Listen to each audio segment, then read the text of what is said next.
Hello, everybody. Oh, why did it take so long for the music to end?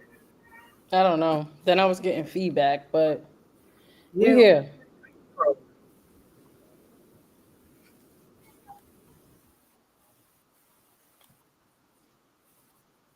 Yeah. Yeah, speak. I keep hearing the feedback. Oh, I don't hear it now. Hey, Spend Up.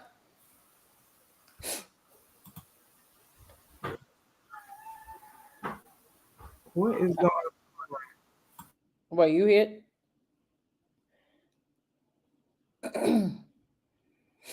My bad, y'all. We having some technical difficulties.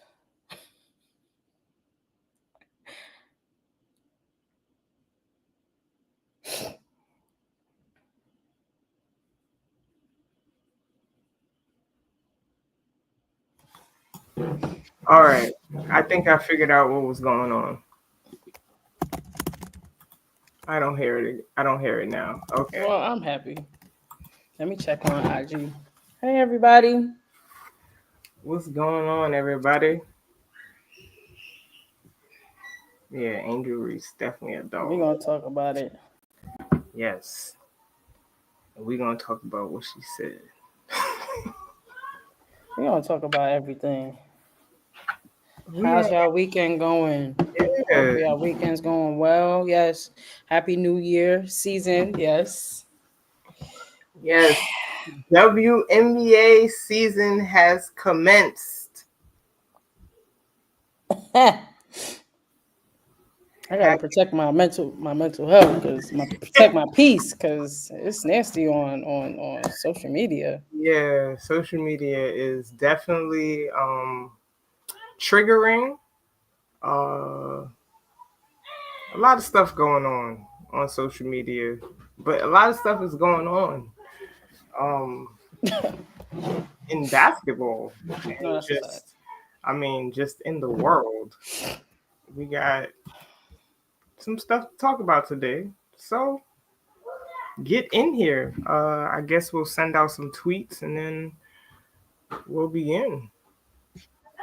And make sure IG is on. It's up. It's a hey Jody, how are you? Yes, she's right. Rival was so peaceful without certain fan bases. Yeah. Oh yeah, yeah. Um, I guess we can just say the WNBA did acknowledge that, huh? Yeah. In a subtle way, Mm-hmm. but it needs to be addressed a little bit more. It's like we gonna send out a tweet and then it be gone. We gonna send out a press release and it's gone. Yeah, cray. Let's get Let's get into into it. yeah. We're gonna we're gonna cover real quickly Friday's games. I mean, if you don't know, the official start of the official season Mm-hmm. began on Friday. Um, and I know I was excited. I wanted to make sure that I was home so I could relax and watch the games. I know that Brittany and I talked about this before, like wondering how the scheduling was going to go this year. Was hoping that there wasn't games going on at the same time, but it is what it is. Nonetheless, we had the Dream versus the Mystics on Friday. It was a close game. The Mystics won 94-90.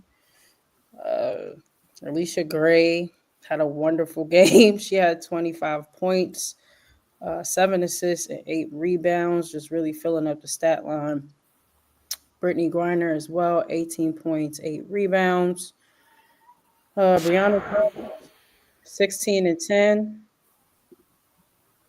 I mean, Brittany Sykes. I Sonya's on. I'ma just Yeah, I mean, we already knew.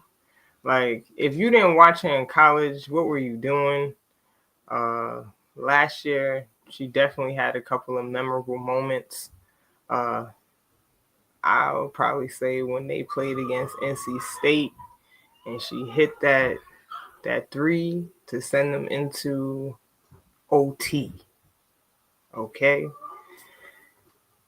homegirl is a silent assassin for real. Like, and the crazy thing is like the transition for her has looked seamless.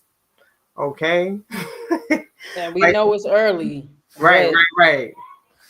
We know it's she early, looked but good. she looks very good. And Mm-hmm. surprisingly, the Mystics have opened up the season 2-0. Okay? That is surprising because the Mystics are basically in a rebuilding period, if you want to say. And I think they have no pressure, really, right? There's no pressure. Like they clean house, and basically we on the rebuild. Got new front office, right? um, the draft picks amazing. It's crazy that very unfortunate that Georgia tore her ACL because then I mean I'm sure we'll be talking about her right now too, along with Sonia and Kiki. They're rookies, but they look very mature. Um, No, yeah, they look good. They look good. The yeah. rookies. I mean, I feel like the last time we went live, we briefly talked about how they were performing preseason, Hmm. and again, I feel like we said all the rookies were stepping up and looking pretty comfortable very early. Um, so it's just good to see that they're continuing to do that. Obviously, again, it's very early, but the fact that they're starting off this way, you know, gives us a good indication of hope, like hopefully where they'll be headed, and they're going to continue to learn. They're going to continue to grow. But yeah, strong start for Sonia. Saw the conversations already about rookie of the year. Oh yeah, Um, yeah. yeah, a lot of people are saying it's between Sonia and or that it will be against well between Sonia and Paige. Yeah. Again, really early to tell, but I'm not mad at that at people saying that because that's what it's looking like right now, like as of today. But yeah, Sonya stepping up, and one thing Sonya gonna do is just hoop. Like she don't say much, and I know we talked about this before, but Yeah. Sonya don't say. It don't look like she talk much. Like she don't talk trash on the court. Right. She just gonna hoop. She just do what she got to do. Yeah, she just did. She hooping, and her IQ is high, Yo, very high. Just making good decisions. Like yeah, you could tell like Sonya just has a great feel for the game. Like she understands when she needs to cut. She understands, like, and even I love her on the defensive end. Like she is like she understands how to use her length too. Like Sonya's like 6'1", 6'2". She's tall and she has length and she knows how to use it. And if you were actually watching the game today, um, when they were playing the Connecticut Sun, the last sequence of the game, she was involved in on the offense and the defense. Like if you watch She hit a pretty big bucket down the stretch when I believe Lindsay Allen is on her. So she's, first and foremost, we're talking about high IQ, right? So she has Lindsay Allen on her, who is a smaller guard.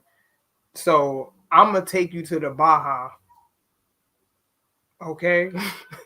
It don't make no sense for me to settle. We're gonna take you to the cup. And she just understands how to play the game like the right way. Like get to the cup. Like she did a little hezzy. Get to the cup. And the thing is, like, she finished with her right hand on the left side, which is a tough thing to do, because she was going at the speed she was going. So like, and then on the defensive end, I don't know why Connecticut wasted so much time on that last possession. The last possession of the game, they had 24 seconds to get. Like, they really, literally had the entire shot clock. Used the entire shot clock to get Mabry a shot, and Sonia was on Mabry like a fly on a cheat suit. I don't know. I'm using my dad's vernacular here, okay? like dog,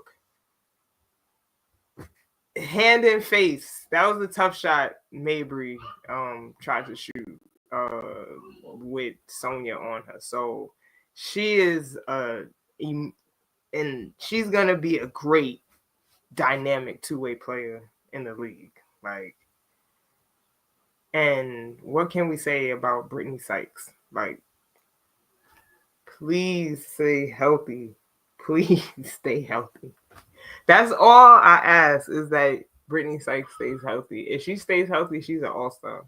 I'm letting y'all know right now. That girl's an all-star. She led them. I mean, she fouled out today, but there was a minute left in the game. And basically, that's when Sonya said, I got you.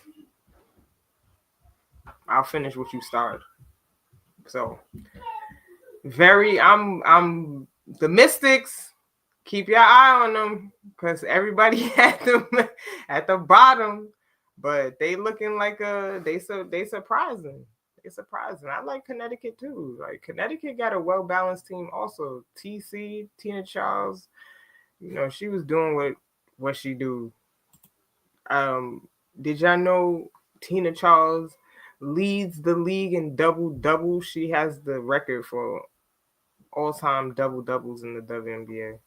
I think it's like 190 something, 190 plus. And then she's also like the second all time leading scorer. It's crazy. And me and Shantae played against her when we was growing up all the time. Just to know she's not old, obviously, but to still be hooping at that age. At this level, And yeah, it's yeah. and still being It's her hard bag, to it's hard to comprehend. yeah, I'm like, I'm out of shape. I tell Brittany that every day. It's hard to fathom that Tina Charles is still playing at this level like this. Mm-hmm. But yeah. Yeah, y'all better been watching these games, man. They've been some good games. There have been a lot of good games. I watched before today the Sparks play on Friday. They played the Valkyries. Yes. Kelsey went off. Kelsey Plum definitely. She entered the chat. She said She was looking real surgical out there. Yeah. I was like, looking like she got a pep in her step. Mm-hmm. Yeah, I think she got a chip on her shoulder this year. For sure. For sure. Yeah. But she was killing. She ended with 37 on Friday. And I'm gonna be honest, she could have had more. Oh yeah. Like, she missed some shots that I felt like she was capable of making. But one thing I like about Kelsey Plum is that she gonna bring the spice. She gonna score and then talk to you or talk to the crowd and let y'all know I'm here. You gonna be entertained tonight, okay? And that's what I mean. De'Erica Hamby too, solid, solid. I didn't really see Rakia. She didn't really have a great shooting night. I think she was like 5 for 15. Mm-hmm. But when she does get in a shooting rhythm, the spark's gonna be good too. I'm I'm about to say they have a solid core. Like, yeah, mm-hmm. And then Ray shout and prayers to Ray. Um, yes, Ray prayers Burrell. to Ray. When I was watching, I'm like, I Whew. texted you and was like, dog, Yeah, I don't know. But it was reported today, I think, that she's out for 6 to 8 weeks. It hasn't been disclosed what exactly is going on. But we do know that there's a knee injury and she will be out for several weeks. So I know the Sparks are missing her. We miss seeing her out on the floor, and hoping that she has a speedy recovery. yeah, Um, yeah. Also, too, Kalia Copper, like seeing right. that she had arthroscopic minor procedure. It's always, even if it is a minor procedure, it's always a big deal going under the knife, and having anything happen. And it's just, I mean, we're gonna talk about Jay Tatum's injury later in the article that we read, but injuries, whew, skyrocketing, y'all. So uh, to have a strong body is is paramount at this point, right? Like doing extra stuff to make sure your lower extremities strong is is happening left and right. Like we now also finding out that Jaylen Brown was playing with a torn meniscus. Like that hurts. like I've suffered two torn meniscus tears, both in my lateral meniscus and both my knees. Um, and those are them hurt. Okay, like it's not an ACL tear. Okay, which is a little bit more a little more serious injury, but it's still very impactful. A very impactful injury that can also, sometimes people don't come back from if it doesn't heal properly. So just wanted to send prayers out to those players, because it's always difficult to see people go down or have, it's heartbreaking to see. It is. Yeah. Um, let's talk a little bit about the Aces and the Liberty. Yesterday, New York beat the Aces 92-78. It was the ring ceremony in New York. Shouts to everybody that was able to attend. It looked like it was fire. The rings look dope. I will say that. The rings look dope. Um, so congratulations to the Liberty again. But I do want to say that I am very excited to finally have Natasha Cloud on Yeah. this team. Yes. I've been beasting Go and ahead. asking for Natasha Cloud to Uh come huh. to New York ever since she was in Washington.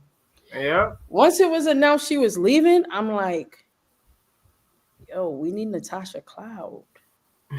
Yeah. We need Natasha Cloud. Um, and Fact. I'm just glad that she made her way there. Obviously, the impact is early, but that also shows that it's immediate. Like her presence is immediately felt. Mm-hmm. Um, I feel like the Liberty needed just a dog. They needed a dog of a point guard or Yes. of a guard. They just needed a dog of a guard, and that's what they get with Natasha Cloud. Natasha's gonna do whatever she needs to do Yeah. for her team to win. That's her mo, and that's what she's been. That's what she's been given since this weekend. Um, Yeah. and so yesterday she ended with 22 points. Not for nothing, she had 9 assists and 6 rebounds. Again, just filling up a stat line, filling up the stat line. Um, Yeah. I think I tweeted that she's like a Swiss Army knife. She's I mean, she's a vet. She provides a voice in the locker room. mhm, I've heard her say how she's taking Jalen Sherrod under her wing, yes. just continuing to teach, and it just like you can just tell that she cares about her role as a leader, um, Mhm. and I think that's important. A lot of people like she plays with passion, dog. Like she plays like how we used to play when we Yeah. were playing coming up. Like you, I feel like that's a needed energy if you're gonna play in New York. that's a fact. Period. If you playing in New York, Facts, you need that type of energy on the team. On a team, facts. that grittiness, that toughness, that dog. They're gonna talk smack. They're gonna, play into the crowd. They're gonna do all those things. Yeah, That's what we have in Natasha, and I feel like that is a piece that has been missing. Um, so I'm super excited she's there. Um, right. so yeah, she had a great game yesterday. The only thing I will say is that I want her to work on on her jump shot. Um, Yeah, be she more get a sh- consistent. More yeah, consistent. she get a midi, and that joint is consistent. Hmm. Yeah, You know what I mean? So she is. I mean, she showed out yesterday, especially in the fourth quarter. Like she showed because I felt like I told you this yesterday. Like I felt like in the beginning of the game, she was kind of like deferring to Sabrina a little bit. And what I mean by deferring is but also I felt like she was toggling between deferring and also just getting a feel of the flow of the game and what yeah, um everybody is doing because like as a point guard you're supposed to be everybody's position on the floor, right? You supposed to know where everybody's supposed to be at. You are the conductor. You're the person leading the orchestra essentially. So I felt like she was trying to get her feel also, but she showed out in the fourth, and I was just like, okay, she understands that when she needs to go, she gotta go. Like she gotta go. And also to like the Liberty, just don't forget about Jonquel Jones. Like that's like don't forget about her. All right, like right, come on. right. And we saw at certain times in the game they did. Um, but yeah, no, I agree. They can't forget about John Quell Jones. Um, I will say Kennedy Burke looked good coming off the bench as well. And the Sably, they them two provided sparks off the bench, so that was also really good to see yesterday. Um, in regards to the Aces, I mean Asia is it's Asia, Mm-hmm. it's Asia, it's Asia. Doing what Asia does. She ended with 31 points, 16 rebounds. Um, hella efficient. Shot 11 for 22 from the field. Um, been seeing a lot of conversation about who's going to end up MVP this year, and she Asia. It's mind boggling to me that some people um are counting her out. Some people are saying um she won't necessarily show up, and maybe that's because my timeline looked crazy the other day. Um But Asia been working. She's going to continue to work. She's going to continue to show up. So I'm not surprised by those numbers. Jewel Lloyd, I'm gonna say okay. So during the game yesterday, um, there was some conversation about uh, what Jewel said in reference to playing under Becky Hammond now, um, and I guess hinting at previously playing in Seattle. And it's been quoted that she said, "You become a good soldier for so long that you forget that you're a commander, and sometimes it's nice to have that reminder." And um, I think that Jewel Lloyd is, going through a period of just working on her confidence. I think her confidence took a blow after last season. And again, it's very early in this season. But that quote alone um, lets me know that she's trying to get back to who she was. And um, I still like to say, 5 points yesterday. Again, it's very early in the season, but that's not Jewel Lloyd, right? That's not the Gold Mamba. I'm looking forward to her continue to work on her confidence. I'm looking forward to her adjusting to a new system. Mm-hmm. Um, I'm looking forward to her getting back in the gym, getting mentally, focused, and maybe looking at old tape of herself. Um, but I think part of what we've been seeing and what we may see early on is just the results of like her confidence may be taking a hit because of whatever may have happened or what she may have, been subjected to, whatever, um, over at Seattle. Yeah, I mean, confidence is like the number one thing an athlete has to have in order to be successful. Like if you don't believe in and confidence comes from like work and reps and just continuing to put in the work. So I mean, we know Jewel works, so like she gotta just trust her body of work and just And keep. we've seen it.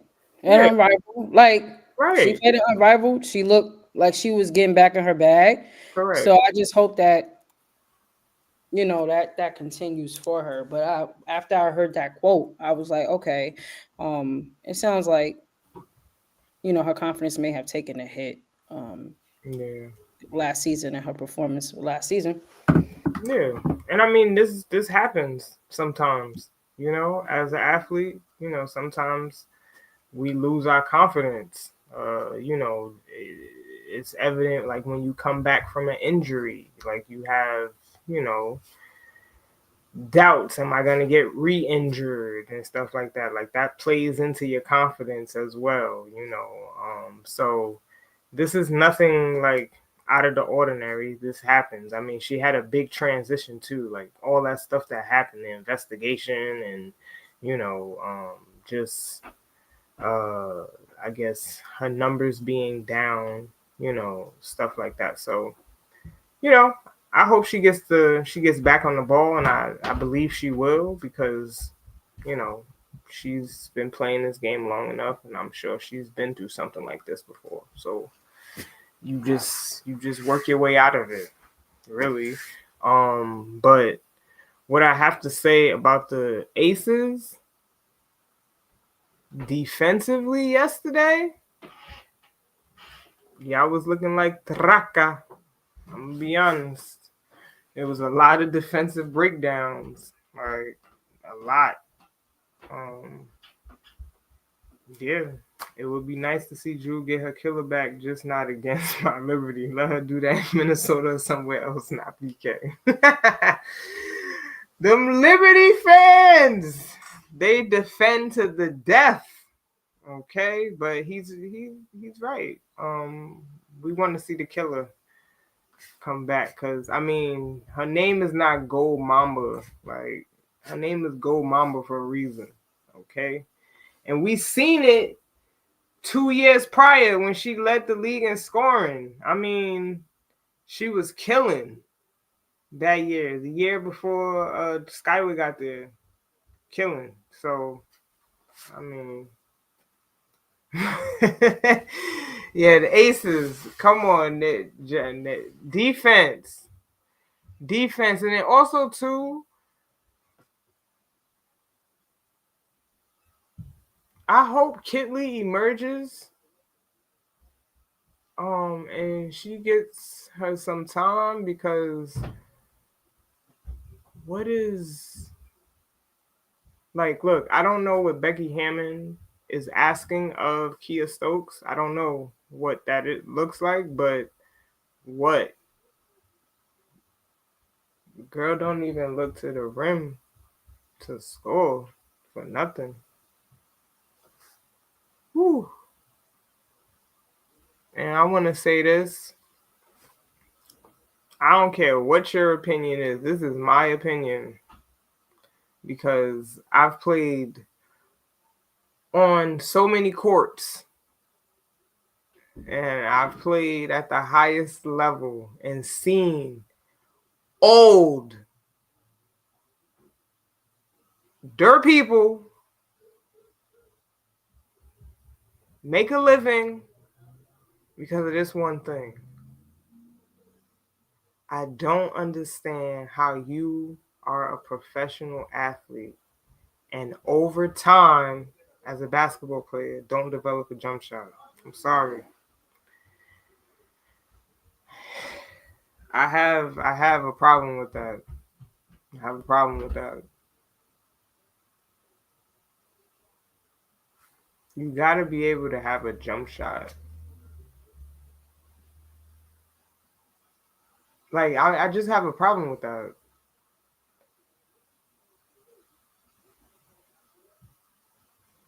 And the reason why I have a problem with that, I guess, is because of the era I grew up in. All my teammates could shoot. Like all of them. Like knock down 15-footer, pick and roll. They pop up, they can hit a foot, they can even hit threes. Like I'll tell you for example, Shantae. Pick and pop. Hit 15, 18 footers, 20 footers. Like when we was growing up, like all the posts could hit that shot. And I don't understand how you can't hit that shot as a post player. Like anything around the foul line, being able to hit that shot, that's cake. You're gonna make a lot of money being able to hit that shot. And this is I'm not trying to say that I'm not trying to throw no shade towards Kia Stokes. Not at all. Not at all. This is my perspective. I'm just saying. Asia needs help, bro. Y'all gonna let her burn out? Like, this is crazy. Like, she just had one of the most historic seasons last year. And you know she coming for blood again. Like, can y'all help her out? Can y'all help her out? She can't do everything. Like, the girl came out the gate 30 and 16. 31 and 16? Nah. Y'all gotta help her out. She do need help. Y'all gotta help I her agree. out. Y'all gotta help I her. agree. Come on. I don't have nothing else to say other than I agree. I mean, Chelsea Gray, she looks great out there, continuing just her streak from Unrival. She looked good out there. Jackie Young, she was hitting threes like in the second half. She was hitting back to back threes, but she shot horribly. She shot 5 for 19. So Yeah. she shot 4 for 12 from the three. And then the next up was Dana Evans. Yeah. Yeah, Dana Evans. She had 10 points. So um, definitely stand by what you said in reference to like Asia needing help. Again, it's very early in the season. We know that. And we were just analyzing these games based off what we watched thus far. Thus far, Asia need help. Um, Jen is on a roll. I can't. Jen,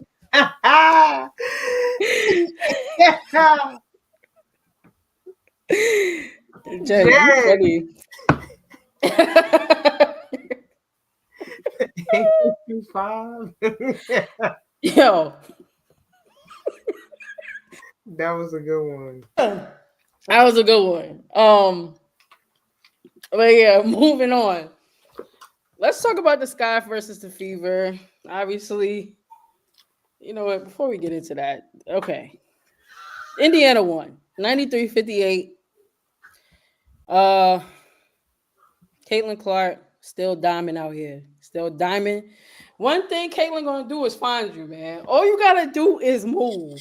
Yo, You gotta respect the yo, vision on the court. You gotta yo, respect Caitlin Clark's vision on the floor. It's bro. unbelievable. I would have loved to be. I would have loved to have been Caitlin Clark's teammate. Yo, playing with Caitlin, I probably would have hit 300 threes, bro. I'm gonna be honest. Because, yo, the girl comes out the gate with a triple double, bro. Like, besides the three bombs, like girls shooting from the logos, okay? She's shooting from half court. Her greatest ability is her ability to pass, bro. Besides the three, hitting the three from wherever she hits it from. Like the passing. Homegirl, she gonna dime you. She gonna find you. She's gonna find you. That's point blank. Period. I love to see her in that bag. She looked great yesterday. Yeah. Kelsey Mitchell Mm-hmm. was doing Kelsey Mitchell things. Had people on skates. Had Yeah. people jumping. Listen, I'm glad Indiana kept her. Facts. Indiana looked good, man. It, Again, it's very early, but Indiana looks good. I could see them being a problem later on in the season as they, continue to develop and get to know one another and stuff like that. But they look good. A they lot do. of weapons. Mm-hmm. A lot of weapons. Lexi Hall, you look good. You look good. You're annoying. And let me make clear why I say she's annoying. Because last season I was Mhm. talking about Elena Smith from Yeah. Minnesota. I'm like, yo, she's another annoying player. Reason being is she does everything. She does everything. um, Lexi, she doesn't stop moving. Lexi doesn't stop moving. She's gonna go get a rebound. She's gonna hustle. She's gonna make the play. She's gonna shoot. She does a little bit of everything. I Yeah. think you always refer to these type of players as a Swiss Army knife. She's Facts. one of those players. So that's what makes Lexi annoying. I would love, if she was on my team, but I would hate to guard her because she never stops moving. Yeah. Um, And she could shoot. she she can shoot. She literally does a little bit of everything. Yeah. And she looked good yesterday, and she's been showing up uh well for Indiana. Yesterday she had 9 points, 9 rebounds. That 9 rebounds, this is what I'm talking about. Aaliyah Boston, footwork. I don't Mm-hmm. feel like people talk enough about her footwork. You want to talk about a big that can shoot a 15-footer? That's Aaliyah Boston. Yeah. Um, Yeah. she just, a very textbook clean player. Yeah.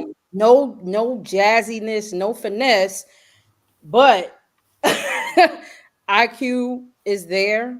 She gets great position on the block. Um, She she's like the Tim Duncan, the fundamentals. exactly, Tim Duncan and David Robinson's. Like exactly, that's Aaliyah. Yeah. exactly. Mhm. And she looked great yesterday. She definitely was missing some layups. Some chippies. She missed a couple chippies. Yeah, but she looked good yesterday. She finished with 19 points, 13 rebounds. Shot 8 for 12 from the floor. Like, what else could you ask for? Mhm. Also, Natasha Howard, I feel like she has a chip on her shoulder because that's definitely how she was playing yesterday. Oh yeah, she was playing bully ball in the beginning. Like Yo, she grabbed the ball, ha, I'm getting to the rim.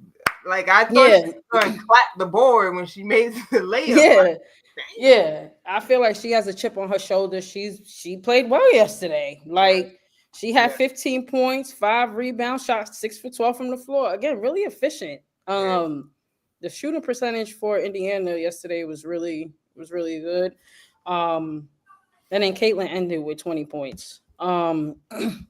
But as far as Chicago, what I do like about Chicago, even though they're a young team, kind of, I like that they're running. They're trying to get out in transition a lot more in comparison to what they were doing last season. Yeah. They are running. What I did not like yesterday is how they were showing up in half court.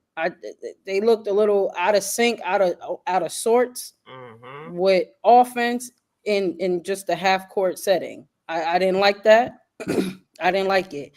What I did like was Angel Reese bringing up the ball. I mean, we saw some of that in Unrivaled. She looks Yeah. a lot more confident now bringing up the basketball. Yeah. I think as she continues to grow and develop and get better, that's gonna be nice to see. She hit a three. Um, and then obviously because she's tall and she bringing up the ball, just tossing into Camilla. Yeah. That's an easy two-man game. Now, what I will say about Camilla is Camilla is oftentimes one of the biggest players on the floor. And while I like how she's been showing up, I think she could do a lot more on the block. And yesterday, I did not like the fact that she was easy. Now, granted, let me also say she was getting fouled yesterday. She was getting hacked yesterday. Mm-hmm. Hacked yesterday. No, no calls getting hacked. Yeah. Um, but outside of her getting fouled, Aaliyah Boston was pushing her off the block. So even and there were times in which she was on the block, she would get the ball, but she wasn't completely squared up to the basket when she would turn. Um, so I do think that she could do a better job in positioning herself on the block, and keeping her balance and staying strong on the block so she can finish strong. Right. Um, I also would like for her to be a lot stronger with the ball. Like again, she was getting hacked yesterday, but there were times in which I feel like she could have helped. Like she could have. Yeah. You got to be strong with the ball. You hella tall. They're gonna swipe at you. They're gonna hit you. They're gonna smack you. You got to be strong with the ball. Having Camilla out there, that's an easy 20 and 10, 2015 every night if Camilla wants it. Yeah. Every night if Camilla wants it. So I am looking forward to seeing how she continues to develop in her second year in the league. But that's just what I noticed yesterday. Um, I Yeah. miss Kennedy too. That's a whole other thing. Kennedy in Mexico just if y'all ain't see the clip yet, Kennedy's wilding in Mexico, she's having fun. She's having fun. literally. Yeah. Um, but I guess you could talk about what everybody's been talking about, which is what happened between Caitlin Clark and Angel Reese. Um, I want to start off by saying that the media is nasty. Okay, Yeah. the media, um, since they've been in college, has played such an integral role in what this has developed into. Mm-hmm. Um, Even from calling this a rivalry, this is not a rivalry. This is not a rivalry in my opinion. Let me say that. In my opinion, this is not a rivalry. Um, but whatever boosts the views, right? Because that's what it's about. Um, what I will say is that was it a hard foul yesterday? Did Caitlin Clark foul the hell out of Angel Reese yesterday? Absolutely. And Mm-hmm. as two former players, Brittany and I'm gonna be honest. I don't have a problem with the hard foul Yeah. because I was a competitor. Brittany was a competitor. I'm not giving up no easy layups. Sometimes that is the mindset. Sometimes it's you're gonna have to work for this. You're gonna have to go to the line and earn your two. The facts. You're gonna have to earn the two. Um, so was it a hard foul? Yes. Was it a basketball play? Yeah. I'm gonna say yeah. It Mm, was a basketball play. Did she shove her after the play? Yeah, that's why she got a flagrant. right. Was it the right call? I think so. That's my opinion. That was the correct call. Yeah. It was the correct call. The next question I have is the meat no. Is this triggering racists to be disgusting? Absolutely. Absolutely.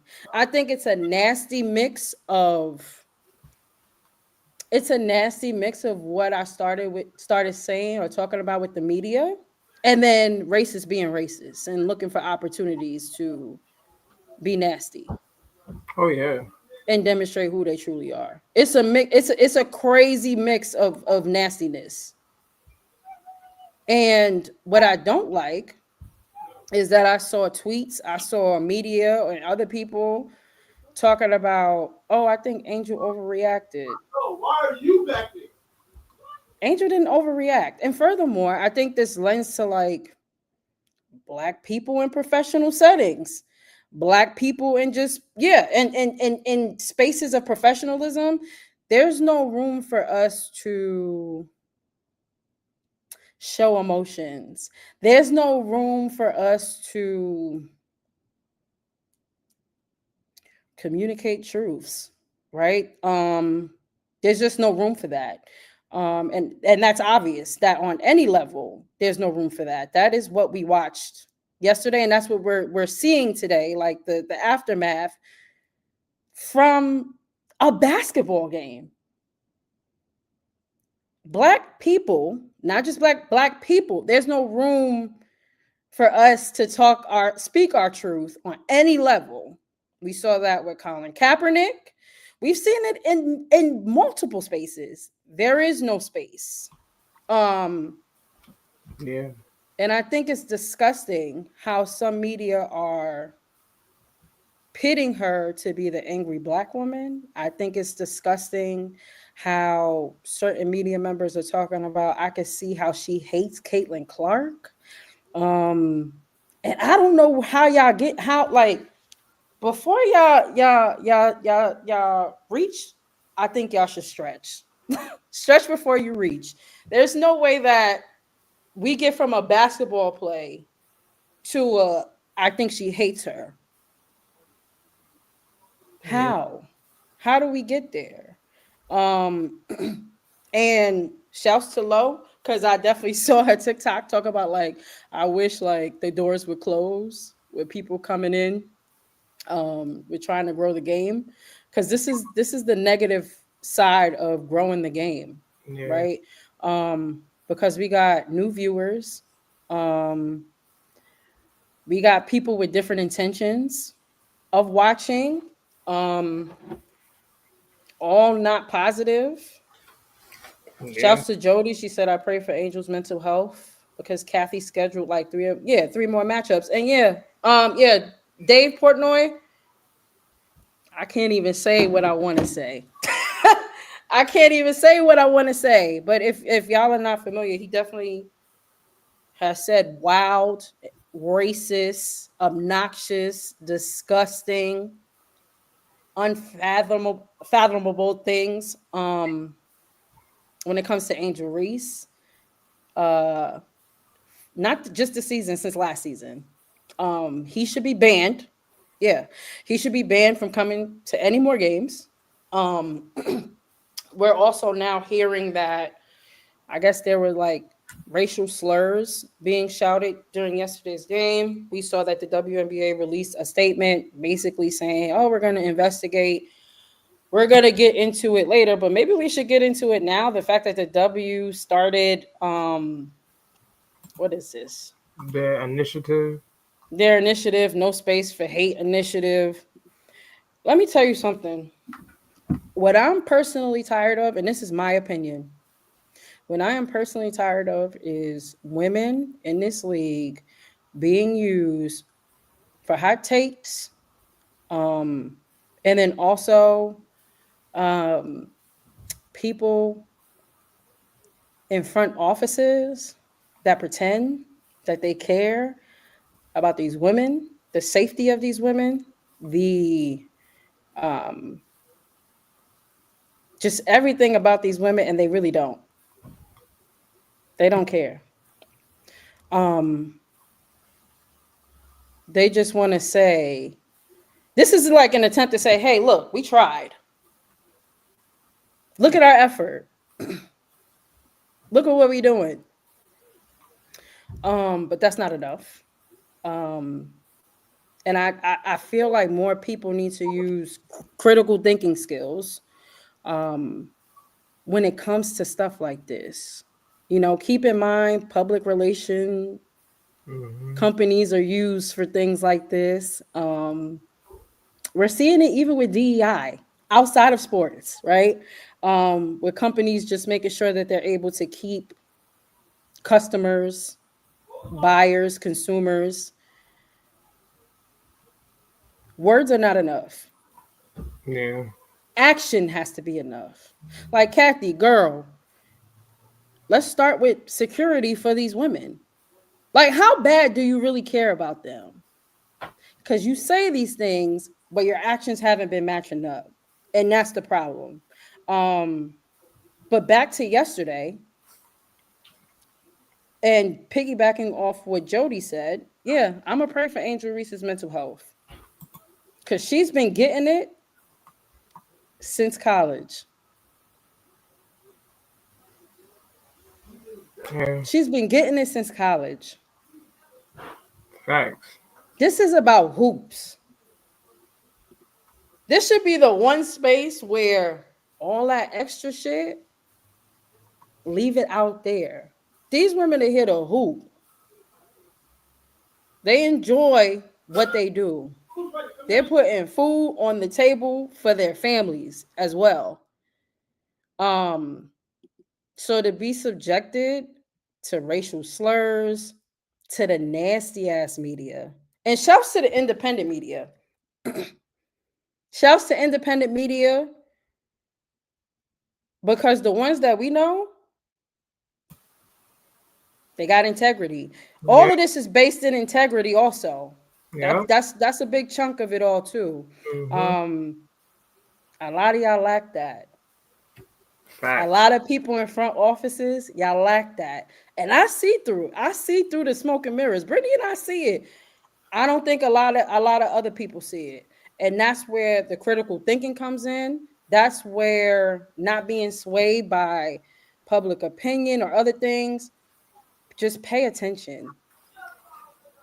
Yeah. But the fact that the media is turning this into something else is nasty. They deserve a nasty award. Like we giving the mainstream media. Nasty awards Yeah. that have never hooped a day in your life. A Yeah. lot of y'all. Like we just saw that. Wait, I want to shout out Jody because she also said, "Oh, Kathy got booed in the Barclay Center." That's what she said yesterday. She got booed yesterday. Yeah, they do need to follow up with their new rules. But what did I just say Like before that's that? crazy. That's crazy. Yeah, it's just it's nasty. Yeah, nasty awards. And shouts to Asia, because like I said last week, I love those interviews that they have on the on the subway, on the train in New York. Um, and she talked about the media. She was like, essentially, and this is not a quote. She was just like, I think that only athletes should cover other athletes. Correct. She was like, it doesn't matter if it's not the sport that you played that you're covering, Yeah. but you're coming from a different way of thinking because you were an athlete. So you understand. It's just things that a lot of. I'm not saying all media, because there's Right. some media personnel that have never played but do a great job. That's a fact. But there's also a good chunk Who are lazy. that are late. You took the words out of my mouth, and we've heard it, and media pressers. Some of the, I'm not gonna lie, some of the questions I'd be like, oh, they. Mm-hmm. Yeah, y'all be asking. Come on now, The like, media is crazy, and just another example of how former reporters should be in sports, reporting about sports. Like just the personal experience that I had last year when I was covering the New York Liberty. When Sandy Brondello made the switch at the beginning of the playoffs for the Liberty to switch Vandersloot from the starting lineup to the bench, right? At that game, the media made it such a big deal that Vandersloot was going to the bench as a starter, and I remember that. that Leonie Febich was taking her spot. And I'm just like, this is showing me y'all all asking her the same question in 700 different variations. Just speaks to how y'all have never played sports. And y'all messy. Yeah, like Y'all being messy. how many times can Courtney Vandersloot answer the same question over and over about her being demoted to the bench? Why don't y'all and see? And last year too also was me getting my feet wet in media and understanding that the questions that you ask tell a story of your insight essentially. I couldn't help but ask the question because the media kept surrounding her and I didn't get a question in. But what do you ask a Courtney Vandersloot when she gets demoted instead of asking her how do you feel about going to the bench? How do you see the game from the bench now, Courtney? How are you speaking to Leonie and getting her to understand angles and her defensive assignments? How are you being an anchor and a voice on the bench for the people on the floor? None of them were asking questions like that. Now you can tell Courtney was getting annoyed. And Like, we were yes, there. She was getting annoyed because it's she like, she was so annoyed. At one point, she was just like, "All right, y'all could yeah, wrap y'all it could up. wrap it up. Y'all could wrap it up. So it's nastiness. The Y'all media gotta, is yeah, nasty. y'all gotta do better We praying for Angel. for real. And then I saw something, and this is not me caping for anybody, but we're being honest. Then I Fact. saw a tweet saying that Caitlin Clark was throwing shade when Holly Rowe asked her about the mix up during the game, and Right. she basically was like, it was a hard foul. It was a hard. She, in her opinion, she thought the foul that the call was wrong. She was like, I'm not trying to give up an easy two.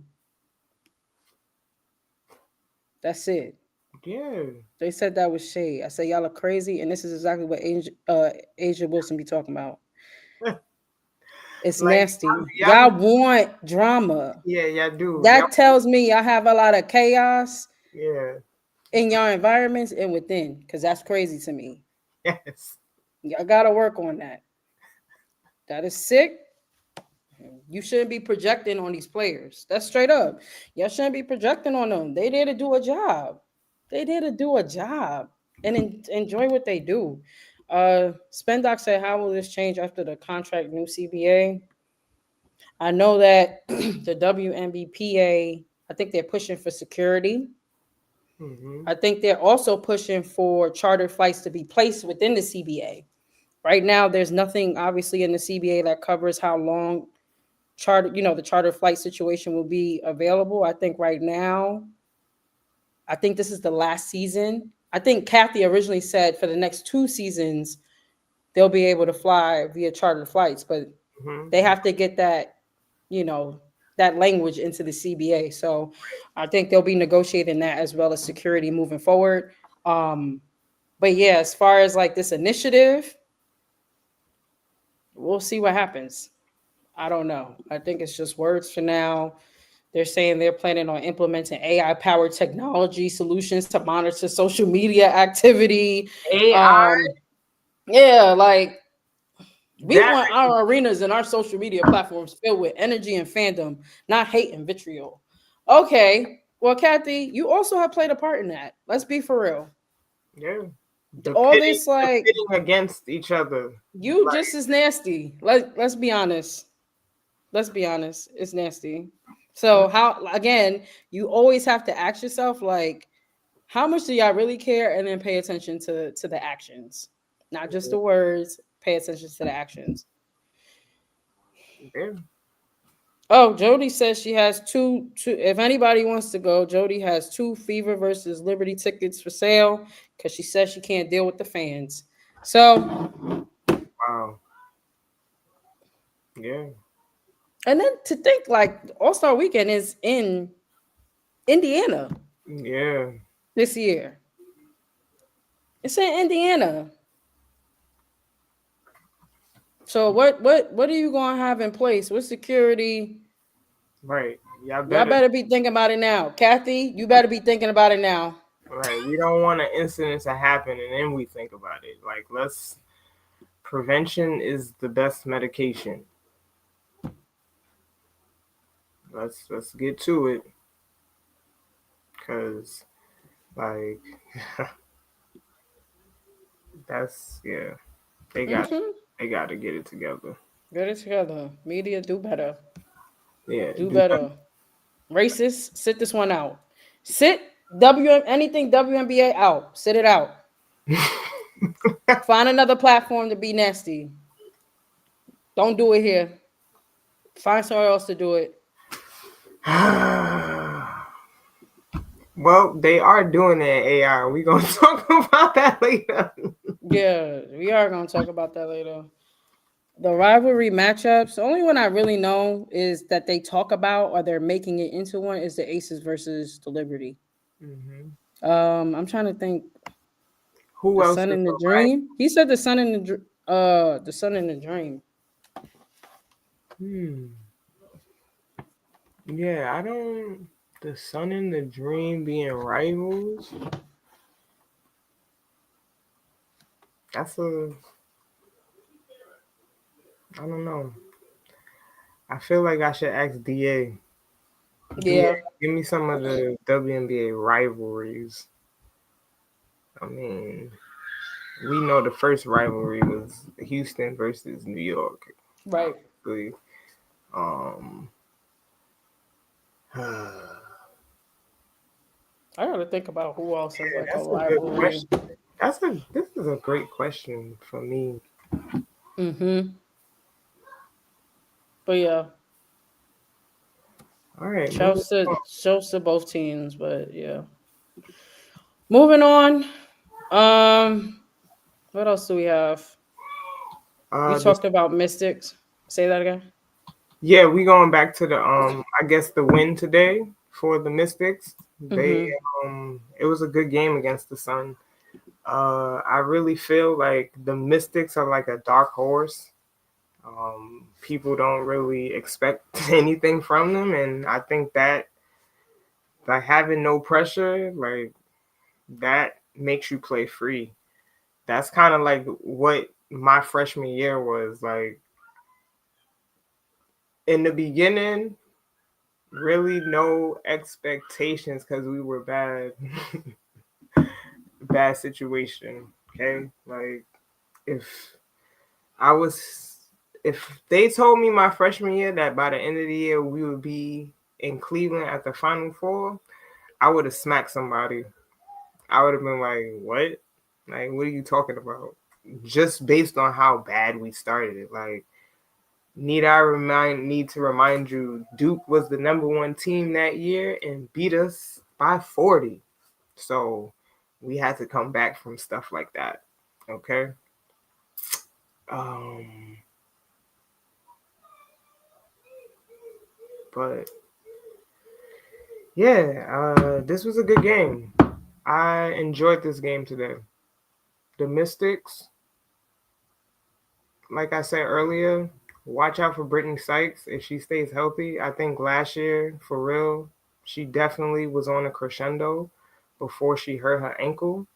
And I think she was on her way to being an all-star last year. So Mm-hmm.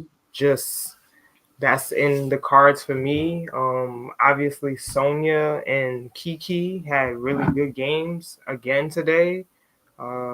Kiki has 17 points and 15 rebounds, I believe. Mm-hmm. And what really surprised me, there was one play that I seen that really showed me like she'd been in the gym. So I don't know who passed her the ball, but she basically settled a bad pass right in the open floor and kind of grabbed the ball, and basically Tina Charles was kind of like defending her, and she did a kind of like a small spin and finished on the other side of the rim.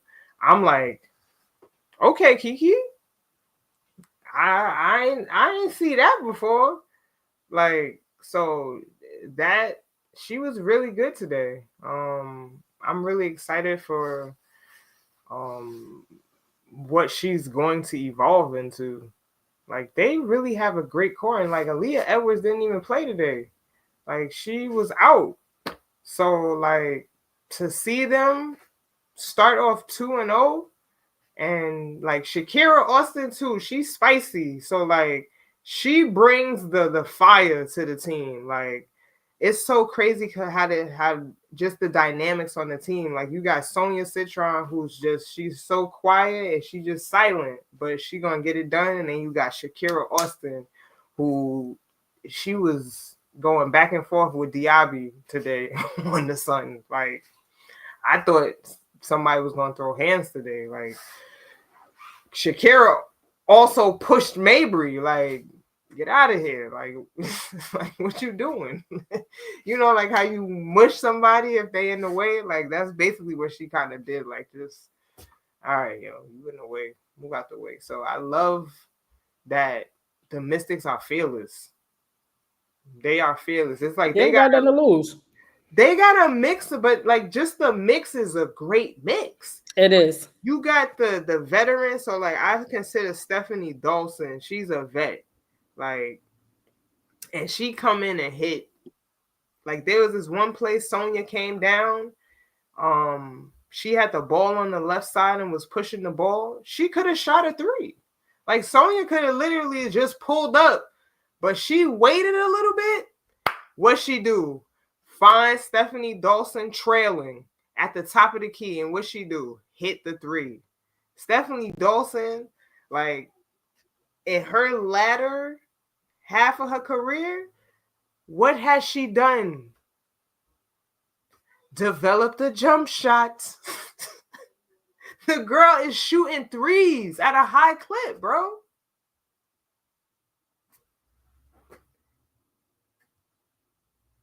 She's in the league because she can shoot. She got a spot because she can shoot and knock down a shot. Like, we gonna talk about some of the ladies that got waived. You can't hit a shot, you're gonna get waived. You can't demonstrate this, and I really wish this is also something too that I hope that they fix. Why can't we get access to training camp? Like, why we can't see stuff? Like, can we at least get like BTS something? Like, they don't have nobody like broadcasting training camp. Like, I want to see what goes on. Like, it was a hot take when Cheyenne Sellers got waived. I wasn't surprised. I'm gonna just be honest with everybody on this live. I mean, obviously, like Brittany said, I don't know how she performed at the training camp.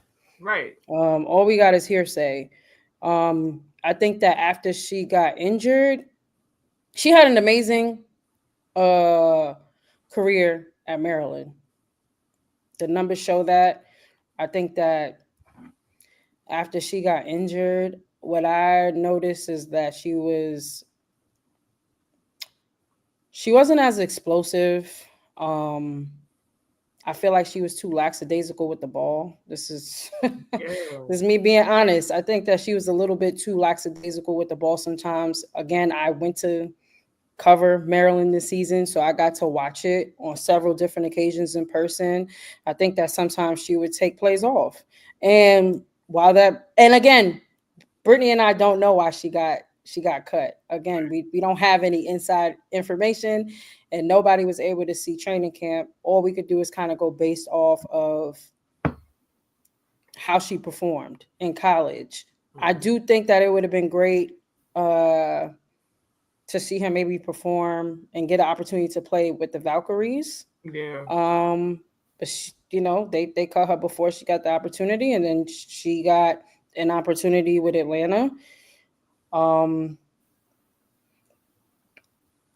I think her injury slowed her down a bit, and I think that again, for what I saw in her last year, there's times in which I feel like she took plays off, and if that was the case, maybe it wasn't enough. Is she a talented player? Absolutely. Facts. Absolutely. She's a talented player. I just think the stakes are higher here. And also, it's super competitive. It's hard to get a spot in the W. I feel like we're going to be saying that for the next 5 minutes as we go down the list of some of the players that got waived, Yeah. which, I mean, suspend doc asking about the CBA, that's something else that they're pushing for, which is more spots on the roster. Right now, it's only 12. That's not enough, right? And we're seeing the injuries. Brittany just talked about this earlier in the pod or earlier in this live. The injury report is increasing every week. So that reason alone, there needs to be more roster spots, right? Right. Having only 12 isn't enough. And I say I like to say it's super competitive to play in this league. Again, Cheyenne Sellers she's a very talented player. Um, and hopefully she just gets another shot at this at another time. Yeah, I mean, I wish her good luck, and I hope somebody picks her up or she go overseas and, you know, and just continues to stay in shape and get experience. I think going overseas would be a good thing for her. Um, it's more physical over there, so that would help her with the physicality. Um, and yeah, I mean, it's brutal. Like when we seen these names, but that's what we expect every time a WNBA training camp comes around because it's just like it's not enough space, right? Like even when Ari McDonald got clipped the other day, I'm like, she's a great role player. Like she deserves a spot in the league, you know. But that Sparks team, they they got who they got a good team, right? So it's like something has to give. I hope they are definitely pushing for that in this CBA because it needs to It happen. needs to be a thing. I saw Shanae saying that I guess that 13 would be fair. So I think they're pushing for 13. I really hope they push for 15. Yeah, Um, I need 15. 15. Um, but yeah, it's a competitive league. We also saw Deja Kelly. Deja Kelly, in the preseason, Was looking Shorty like was that. ready. Shorty was ready. She Mm-hmm. was ready. She took full advantage Yeah, of her opportunity in the preseason. I think a lot of us were expecting her to make the final roster or have a lot of people were shocked to see that. A lot of people were shocked to see that Diamond DeShields was waived as well. Um, yeah, Haley Jones. yeah. I mean, People were shocked about Haley Jones. I wasn't. I'm gonna keep it a beam. I wasn't. Um, Again, I go back to saying if you don't have a jump shot, you're not going to stay in the league. And she's a big guard. Like, and I know some of y'all gonna say, "Oh, it's because of Tanisha Wright." Oh, shut up. As a player, if you really serious about your craft, like really serious, like for me, with the accessibility they have now to the gym and all of that, there's no reason why you shouldn't be working on your weaknesses. If you don't have a jump shot, how long is it going to take you to develop one? Let's put a plan in place.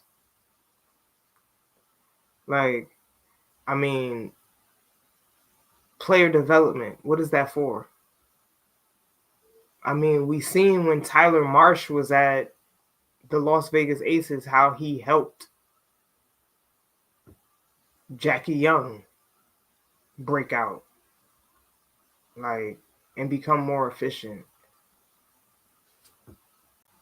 It you gotta develop. Like, we've been saying this since college. Like, you have to get better every year. Like, something has to improve every year. Like, this goes back to my conversation when we were talking about when Maddie Seagrass was the leading scorer in the nation. The girl got better every single year. Every year you've seen some type of increase, especially on the points, right? Like, that obviously jumped, but everything you're supposed to improve. Because on those exit interviews when you in college, your coaches are going to tell you what you need to do. I don't know what they do now, but I know that you had exit interviews when we were in school, and the coach going into the summer, whatever, this is what you need to do. This is what I feel like your strengths are. This is what I feel like your weaknesses are. Here's where you need to work on. And it's up to you to follow through. It's not up to your coaches to go work out extra. Obviously, they are mandatory, right? You remember those, Shantae? Mandatory, or what they used to say, excuse me, voluntary. Excuse me, voluntary practices in the summertime, voluntary.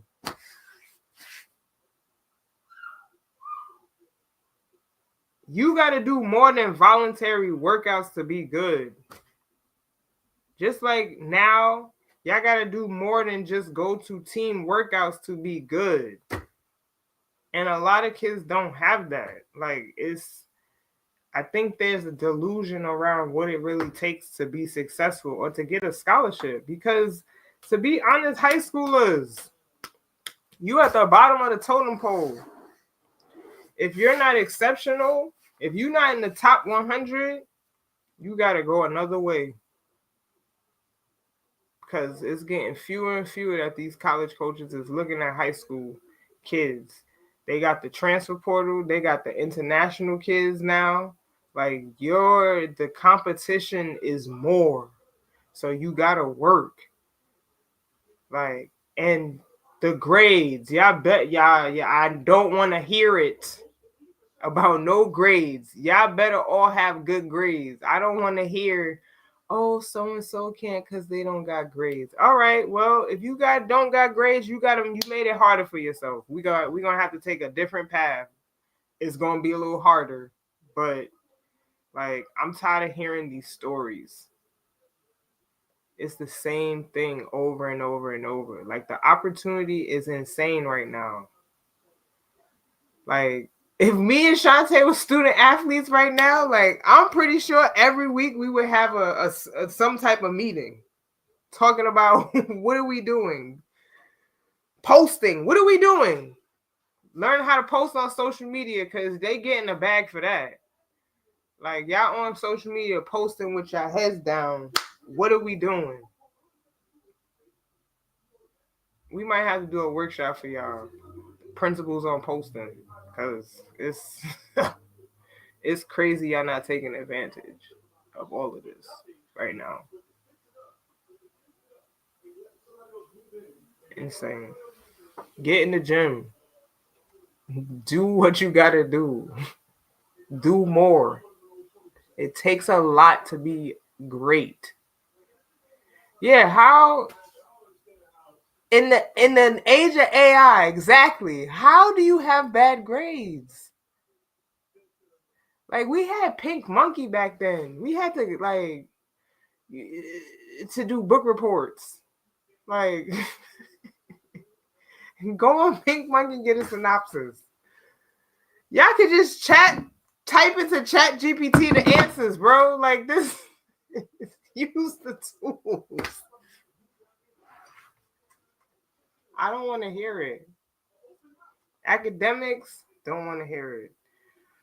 On the court stuff, come on, y'all. And y'all better be taking care of yourselves because people get injured left and right now. You might as well be dedicated.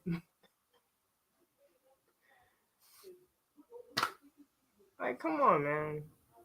I'm get in the gym.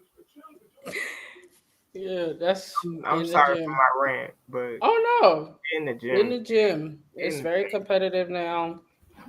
Shouts to those players that got waived. I'm sure we'll see them again.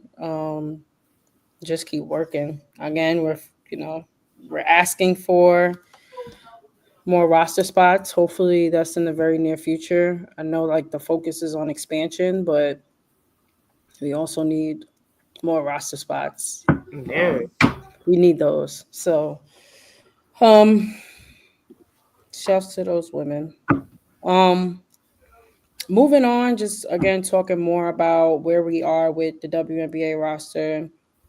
Um just to give perspective, only 13 draftees made the cut last season. This year, 20 draft picks made WNBA rosters, which is good. Um, but again, and kind of what Brittany was just talking about or went on a rant about, uh, is that training camps are and have historically been a gauntlet for rookies and veterans, like for everybody, because everybody's hungry. Yeah. Spendox, I love a good Brit rant. um, but yeah, it's a gauntlet, and you're gonna see great players get waived. Like that's Yeah. just how the cookie crumbles until there's enough. And even when there are enough, let's say we do get to 15 spots, it It's just still again shows these women are that talented. Like the yeah. talent, the pool is out of this world, and it is a very competitive league. And so, yeah, just want to give perspective on this and provide those numbers. So there have been an increase in rookies making, or rather, yeah, draftees making the cut in comparison to last year. I like to hear that, but I'm gonna say one of the waves that broke my heart was Madison Scott. I'm gonna be honest.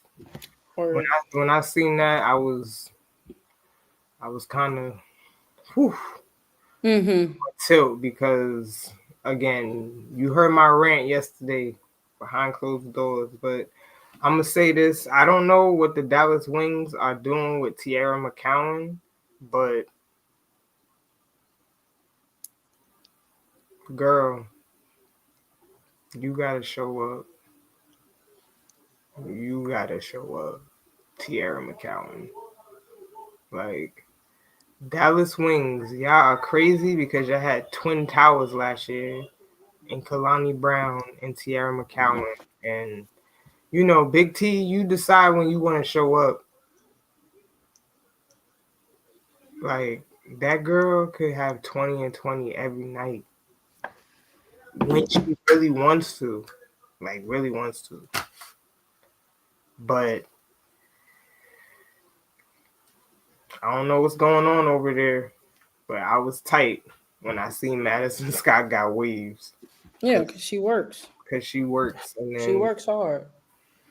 yeah. But I'm pretty sure we'll see her again too. It's a very talented group. I mean, the league is talented. It's talented. We love to see that. We just need more spaces. Yeah. That's it. Um, Moving on, we have an update with De'Erica Hamby's lawsuit. If you don't know, um, back in August, De'Erica Hamby filed a lawsuit alleging that the Aces discriminated and retaliated against her, resulting in her being traded in January 2023 to the Sparks. And the league and the Aces moved to file motions to dismiss the lawsuit in September. And so we basically got an update learning that the motion to dismiss on behalf of the WNBA was granted. So that lawsuit has been dropped. And the judge is saying the reason why it was dropped is because the WNBA, well, or rather, Hamby failed to prove um, the discrimination claim, or rather that the WNBA didn't actually conduct an investigation. The judge feels like she didn't provide enough proof showing that they didn't conduct an investigation to look into this. So basically, she can move forward with her suit against the Aces, and we'll have to wait to see how that ends up. Um, this has been going on for some time, as you could see. It's been going on for now almost 2 years, and I'm interested to see how things end up against the Aces, like in that suit with the Aces. Um, the Aces are still in hot water because if you don't remember, um, I think that it was a group of individuals saying that they was going to give every player $100,000, like they were going to give a sponsorship um, to every player at the time, Yeah. $100,000. They would get $25,000 per month. But that triggered an investigation um, to see if it actually went against like the CBA. And I think that investigation is still underway. We don't have any updates in regards to that either, but when we do, we'll give you all that information. So Yeah. that's an update. Thank you. That is an update. I know that. We do talk Should about. we? But first, should we just put a pause and just let people know what we've covered so far? If Yes. you're just coming in here, thank y'all for just rocking with us. We're about an hour and a half in, but we have covered a lot. We covered this first weekend of the WNBA official season. We talked about injuries a little bit. We also talked about, Caitlin, Angel, how nasty the media is, and all that jazz. Um, so make sure that you watch this on replay if, in fact, you missed that. But again, thank y'all for tapping in with us. So we are moving on right now to Connecticut exploring the sale of a franchise, and I know that this is something that Spendoc said that he was looking forward to us talking about. Um, and if you don't know, the owners of the WNBA's Connecticut Sun, they hired an investment bank, Allen and Company, to explore the sale of the franchise, according to multiple people familiar with the details. So Mohegan Sun is a subsidiary of Mohegan Tribal Gaming Authority, who has owned the club since 2003. The Sun could raise capital through an LP stake sale. A limited partner sale is where the limited partners actually sell their stakes in private equity funds to other investors, often at a discount. Mm. Um, so, like I said, the Sun could raise capital through an LP stake sale, but the expectation is a control sale and likely franchise relocation. So, if you don't know, and I had to look up, I didn't want to assume, so I looked this up myself. A control sale is the sale of sufficient shares or equity to give the buyer majority control over the team's operations, management, and decision making. Now, today during the game, we heard them discuss this potential sale. The commentators were talking about it. Um, for the last year, and I feel like the year before that, we saw some of the Connecticut Sun games or one game being played in TD Bank in Boston. Yeah. And I'm hearing that they're interested in potentially bringing the franchise over to Boston, which is that piece of relocation that I just mentioned. Um, Definitely have been on the lookout for TD Bank sponsorship tags everywhere, and I seen it today during the game. Um, Apparently, they've been getting great reception when the games are at TD. Um, and then obviously we know what happened with the requisition over on the NBA side with the Celtics. We saw the biggest sale in NBA history over there. So they're doing a lot in Boston. Um, and so yeah, they're thinking about potentially relocating there. Um, there are multiple potential built-in buyers via the 10 plus groups who submitted bids during the current WNBA expansion process. So Hmm. that's interesting to see that 10 plus groups submitted their bids for this to happen to buy the Connecticut Sun or to be owners in there. Um, so yeah. Uh I guess we put up the 2024 franchise valuations because it just shows that the values are have exploded and are continuing to explode. So the Golden State Warriors and Maple Leaf Sports and Entertainment chairman Larry Tenenbaum were each awarded an expansion franchise for $50 million in 2023 and 2024. The latest round of the W expansion is expected to fetch more than $200 million per franchise. Hmm. Um, and as you can see, like again, this is the 2024 valuations for the value of the team. Um, but knowing that the number is increasing, obviously that shows growth, right? And it's going to continue to grow. I think Brittany and I talked about the Toronto Tempo when we found out how much they bought the Toronto Tempo for. Yeah. Was that such a low rate? I think it was. I don't remember exactly, but It was something. It was a low ball, it bro. was a low ball. It was a couple. It was M's. Let me be clear. Yeah. It was millions of dollars, but Still. um, it wasn't. The stakeholders weren't. They didn't pay a crazy amount for this new franchise. So um, yesterday's price is not today's price. The number is going to continue to increase as the more fans and viewership numbers continue to roll in to show that there's growth. So that's the exciting piece about it. Yeah, those valuations are low. Who's appraising? That's a good question. I'm pretty sure that they're probably using third party companies to do it. I don't. I really don't. That's one thing I haven't seen, like them disclose who those companies are, and if they are using third party companies. Like, But they are low, very low. yeah. Please get some better owners because we need them to get a facility. The Connecticut Sun, wherever y'all go, y'all need a facility Talk about it. for y'all players. Because the fact that last year they were sharing the court with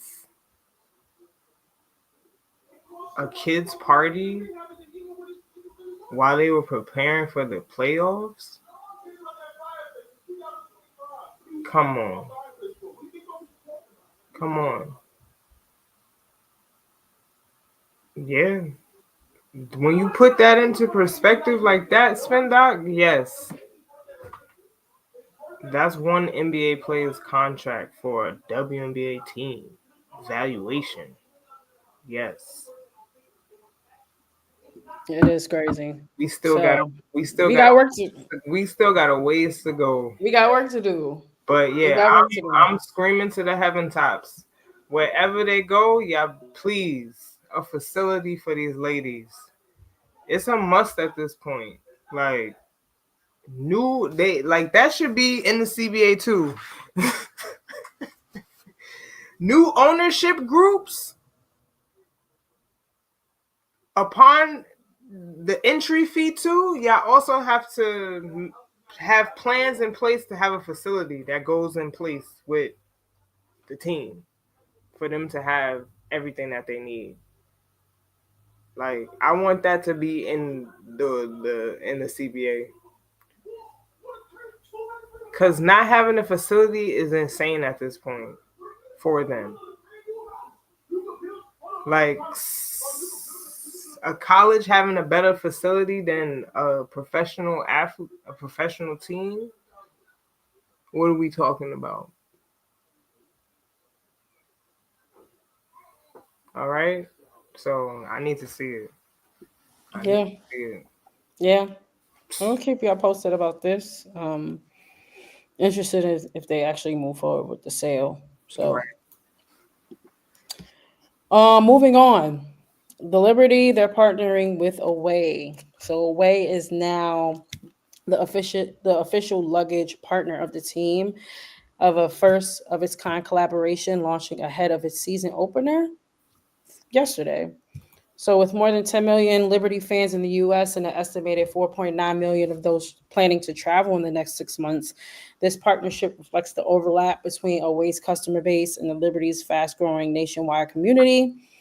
And Away is quoted saying, "At Away, we've always believed in the powerful intersection of travel and sport. And we've proudly supported that space for years." Um, so shouts to Away. Yeah, practice. I'm sorry, I just seen some of these comments on the side now, but y'all are absolutely correct. Um, Shouts to Away. Again, there's more, it's like anything else. Like, I Facts. mean, the WNBA been hot, but the companies are rolling in. The sponsorships are going to continue to roll in. So I'm not surprised with that at all. But with that being said, because of NIL, because of just where we're at with social media and how social media has been a vehicle for or an integral piece of just not only players, but also as we see coaches um, getting deals. Becky Hammond is now partnering up, or rather, she is being represented by Clutch Sports. Um, and they welcomed her a couple of days ago. And so her new partnership with Clutch Sports is expected to help her expand her brand and pursue more opportunities in entertainment, media, and business. This is not far fetched. Again, we're seeing this happen a lot more with coaches. Mhm. Becky trying to get the bag. She's trying to get the bag. Um, I don't see Yeah, anything wrong with it's not like this is not something that's new. Like when I found out that my one of my assistant coaches had an agent in college, I was like, "What? I don't think a lot of people know that's a thing. I personally know somebody who represents just college coaches Yeah, and facilitating deals just for college coaches, not the players, just the coaches. correct. They also have agents and representation too. Like that's that. That's where we at. Yeah, It's Clutch fire. Sports. Yeah. Yeah. Rich Paul really done built something crazy in a short amount of time. That's a fact. Like He has. just like knowing the agency, like we did a breakdown with like the WNBA agencies um a while ago. I got the graphic up, but like to know that he's come in and taken some market share from these big companies, that's unbelievable. Unbelievable. Okay? Like it's hard out here. You competing again, these agents are small pot. It's not they don't have a lot of people to choose from. And we seeing a lot more like independent agencies spring up and agencies that are ran by former athletes a lot more too. So you see the on time agency right there. That's the Tisha Penachero and Ramon Sessions. Like, look, they got 4% now. Like that's crazy. Where's Wiesel Sports? That's my old agent right there, y'all. Wiesel Sports. Okay. I should call him and say hello. You should. I Love to should. have him on here. I should call him. But yeah, And this. shouts to Chantel Smith Jones. Definitely interviewed her as well. Yeah. Black female agent, previous student athlete, Hmm. representing, representing athletes out here. So, Yeah. Capture agency. yep, yep. So it's the scales are tipping. Okay, they tipping, and it's only gonna get. We gonna keep seeing it. That's all. Yeah, facts. All right. Uh, we already talked about the No Space for Hate initiative, but if you came in later on and missed it, while we were talking about the media and the role they play in just facilitating nastiness, Yeah. while speaking about the Caitlin Clark and Angel Reese situation, the WNBA launched a No Space for Hate initiative, which is it's supposed to be a multi-dimensional platform designed to combat hate and promote respect across all WNBA spaces, from online discourse to in arena behavior. Brought to life by a task force comprised of league and team representatives, and with support from the Women's National Basketball Players Association. The WNBA has taken a comprehensive approach focused on four key areas: enhanced technological features to detect hateful comments online, increase emphasis on team, arena, and league security measures, reinforcing mental health resources, and alignment of core against hate. Oh, excuse me, yeah, an alignment of core against hate. Um, Okay. We gonna. there Yeah, I mean, right now it's just words. I'm very interested to see what happens. As we mentioned earlier, they're going to be rolling out AI powered technology to monitor social media activity. Um, they're going to start enforcing a newly enhanced and more accessible fan code of conduct, which is going to be available on WNBA.com. It's the WNBA is going to be reaffirming its commitment to mental health. They're going to keep providing, mental health resources for players. Um, We and gonna well, see what the implementation is. Okay. Because y'all could talk all that talk and say y'all gonna do this, but if it's not implemented and if it's not effective, then what? What? So we gonna keep our eye hmm on that. We gonna see. yeah. Mm. So on a lighter note, Benija Laney. So, she's out for the season because she's injured. She got injured during her time playing in Unrivaled, and because of that, the WNBA actually, well, not well, the Liberty have officially suspended her contract. Um, and I just thought it was, helpful to put these tweets up. But what the most important part and what I think is really dope is that Unrivaled is covering her contract. So Yeah. she's not even getting paid. Like she got unrivaled insurance, like players insurance. It's insurance, and because of that, um, she still gets paid, just not from the Liberty. Um, Yeah. and that is why like putting the power in the players' hands is so important. Like Brittany and I talked about this months ago when Unrivaled was rocking and rolling, but like who better else was it to like create this league other than two current players that have went through the trenches of just a growing league and lack of resources, and they know better, and so they thought about the worst things possible, Yeah. and for them to have even thought about this, again, I tip my hat off to Unrivaled. I tip my hat off to Brianna. I tip my hat off to Nafisa. I tip my hat off to the sponsors. I tip my hat off to them. Like they covered all bases, they've covered all grounds, and because of them, like they're gonna cover her full salary. Yeah, I love this. I love this. I love it. I love it. Oh man, That's a fact, though. it is. It's a fact. And Yeah, and it says Jackie Powell, what she said. This also means that the Liberty keep Lainey Hamilton's rights heading into the 2026 WNBA free agency, when most of the league will be free agents. yeah, Okay, so that's important. it They is. they still got her rights Mm-hmm. because, ooh, And what's also important is that this won't count against the salary cap. yeah, yep. And I think again that just lends to what we talked about earlier with roster spots. Mm-hmm.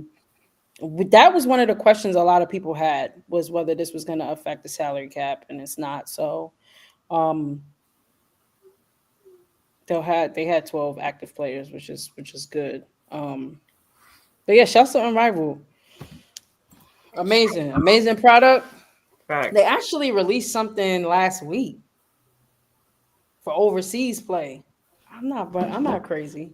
Hmm. Let me see. Hold on before we move on. I'm going on their page now. You know, I just want to say this because y'all know I always keep it a beam, but I'm gonna be honest, Benija shouldn't have been playing on Rival. She was hurt, and that led to a further, more serious injury. I also say probably too Jackie Young Mm, shouldn't have been playing on Rival. Like, and that goes to say, take care of your bodies.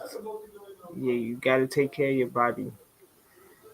This is even for my parents. Y'all better be stretching, cause Lord knows I'm about to get back into my stretching routine heavy, since it's mm-hmm. about to get much hotter outside and we in the thick of it.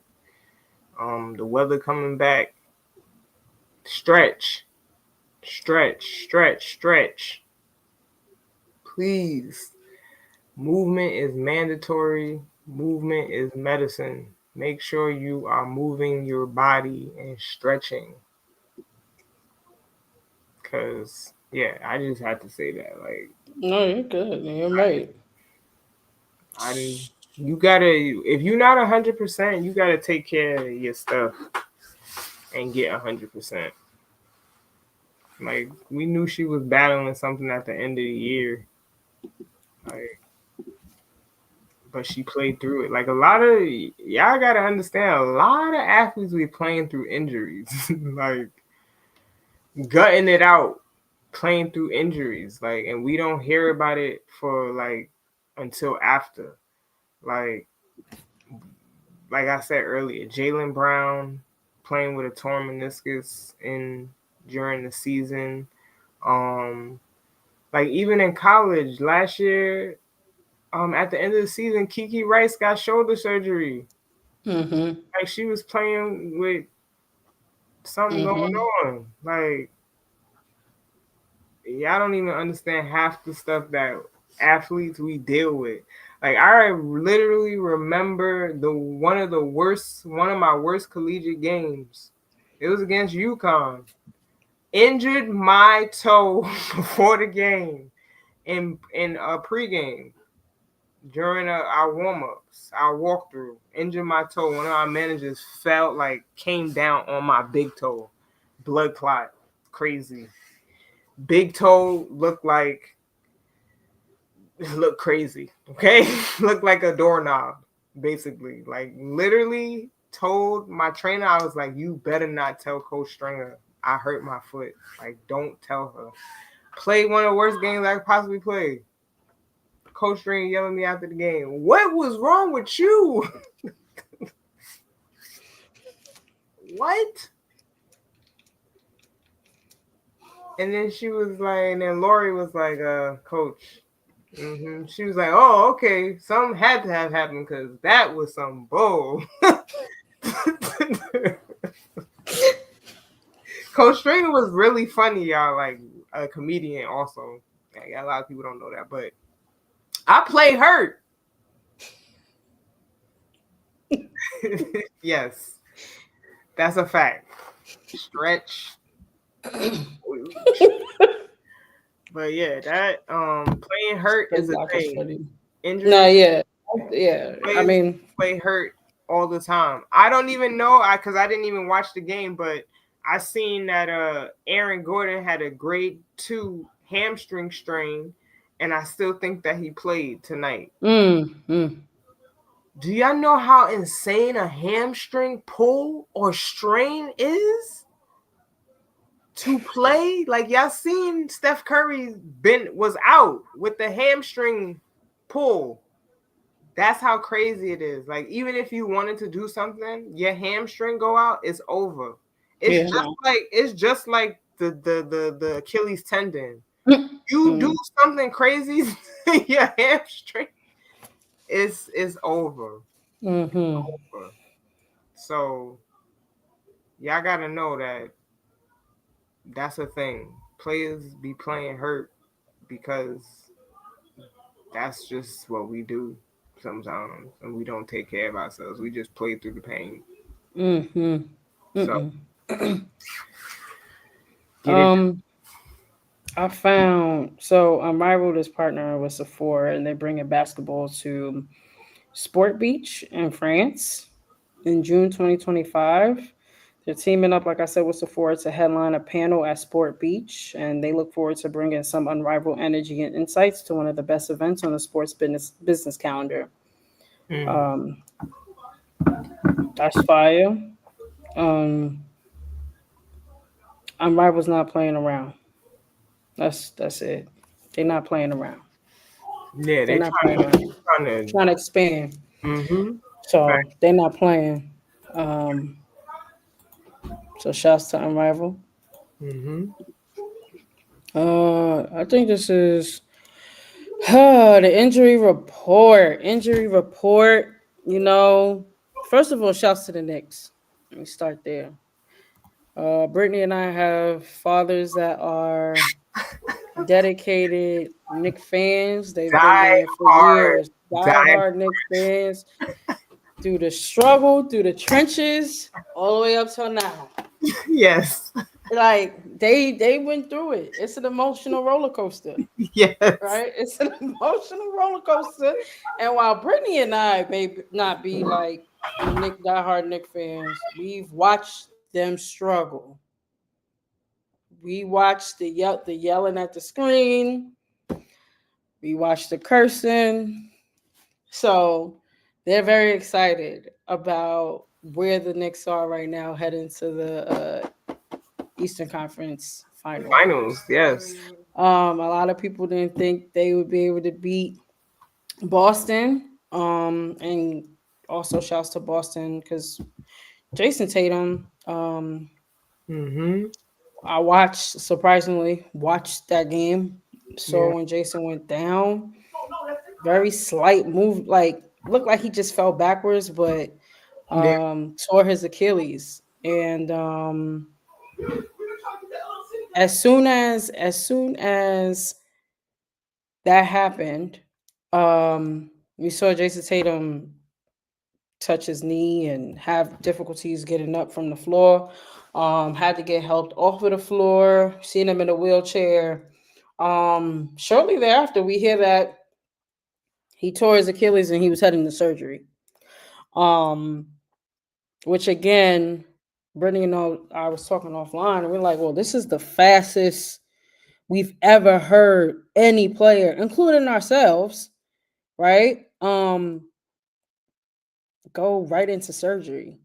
Um, I think it was less than or maybe 12 hours after the injury, he was in surgery. Um, he got hurt in New York. It's a lot of resources in New York. And I'll let Brittany get into it because this is really her bag, but just wanted to give prayers to Jason Tatum. We don't like to see people go down. Again, we're seeing that there's an uptick in injuries. Um, And then it happened at a really pivotal part of the season, with it being, the playoffs. So I'll let Brittany get into just more of Jason Tatum's injury and maybe protocols and things that he did a little different in comparison to like many other athletes have done. You're on mute. Definitely on mute. But this is kind of unprecedented, like Shantae said. Jason Tatum's injury, like, also just to give y'all context, like the NBA has like an NBA Achilles club. Like there's only been a small portion of NBA players that have torn their Achilles, and just based on looking at the data of just those guys. So we got names like DeMarcus Cousins, Rudy Gay, Rodney Hood, obviously Kobe Bryant is a big one, right? Jason Tatum is the only athlete that's had this injury and gone and only has had it post-op like 12 hours. Everybody who has had an Achilles rupture has had to wait days or sometimes even weeks before they've gotten operated on. And we had the opportunity to kind of like read this article, and they got an expert to basically say how he might be primed to be in the best position to recover from any other athlete from this from this Achilles tear, because of how swiftly they move to get him operated on. Like, first and foremost, right, we don't want anybody ever to get injured, ever. But the fact that Jason Tatum got injured in New York City was a perfect storm for him. Like, seriously, because the greatest facility for for him to possibly get operated on is located in New York City. And it just so happened too that the world's leading doctor and surgeon, who also performed Kevin Durant's Achilles tendon surgery, was available. Like, how is that possible that those cards play like happen like that? So like, on top of him having the world's leading Achilles tendon surgeons, right? Like, it's also in the city in which he gets injured. Also, to another factor that makes it that they talked about in the article was his age, and the fact that Jason Tatum is 27. Everybody who has torn their Achilles was already in their 30s. Like, everybody has been 30 years plus. So for him to be 27, 12 hours post-op, basically, and also having the greatest surgeon to ever do it on him, they had to make that call. Like, that luxury, like, that is a luxury, y'all. Like, Kobe had to, I believe Damian Lillard had to wait 5 days, or at least four days before he was operated on. So like, just saying that he was just the last person to tear his Achilles, like, that's a prime example. It took him days and it took Jason Tatum hours. Another positive as to why they're saying he's primed to come back better than ever is because of the time in which he did it. That 12 hours, that swiftness, basically is deterring scar formation in his tendon also. So like, time is against you when you're about to get operated on, especially for an injury like that, because you understand, if you ever been through any type of injury, there's a therapy process, like the rehab process, in which you're also making sure that you don't you address the scar tissue formation. Like I literally, when I had to when I had my meniscus worked on, like I had my trainer, she had to like freaking massage it out, like that joint hurt to make sure that nothing is formed, like the crystals are not forming in the joint or whatever is has been affected. So like this was a very insightful essay or analysis, if you want to say. And the crazy thing about this is that the doctor who's speaking about this also tore his Achilles tendon at one point. So he's had this injury firsthand. Like the guy who's speaking in the article, he's torn his Achilles tendon. And the crazy thing is, he's had one of the swiftest recoveries that I've ever heard about. To recover from a Achilles tendon in 7 months? He recovered in 7 months. Obviously, he's not a high profile athlete like these athletes, but the only other person that I've known to recover from an Achilles tendon ruptured that fast, I think, is Wesley Matthews,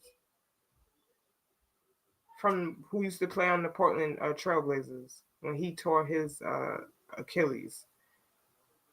Because usually, and I mean, that is the rehab time. It's at least from 7 months all the way up to a year and a half. Because that's how long it took Kevin Durant. It took him 18 months to fully recover from that. And then on top of that, he said that it took him a lot longer to get his feel back.